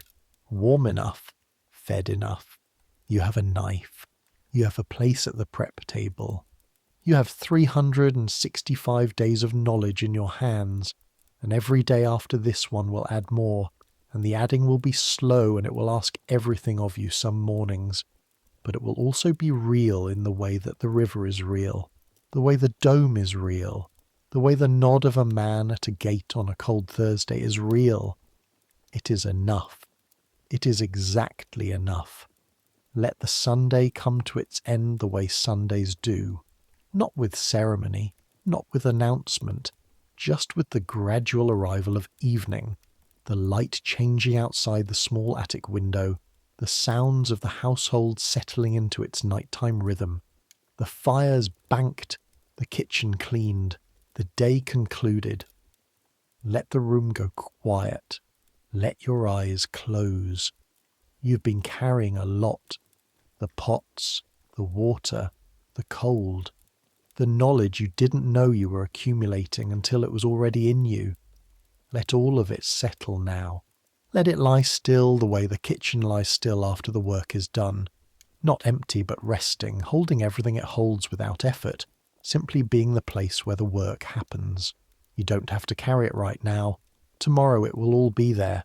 The prep table, the leaks, Edmund at the pump, Agnes and her quiet corrections, Master Holt moving through his morning assessment, stopping at your station, saying nothing, which is approval, the food going to the table, the broken meats coming back, the gate opening 3 times a week and now a 4th, Mondays and Wednesdays and Fridays and Thursdays, the small flexibility in the system that you found by walking toward it. All of it will be there tomorrow, but tonight, in the dark, in the room above the laundry, it is enough to be still. It is enough to have been here, to be the person the year made you. The city breathes its nighttime breath around you. Somewhere distant, a cart on stone. Somewhere closer, the sound of the river, or the sound you believe is the river because you have listened for it long enough that your mind provides it even when it isn't quite there.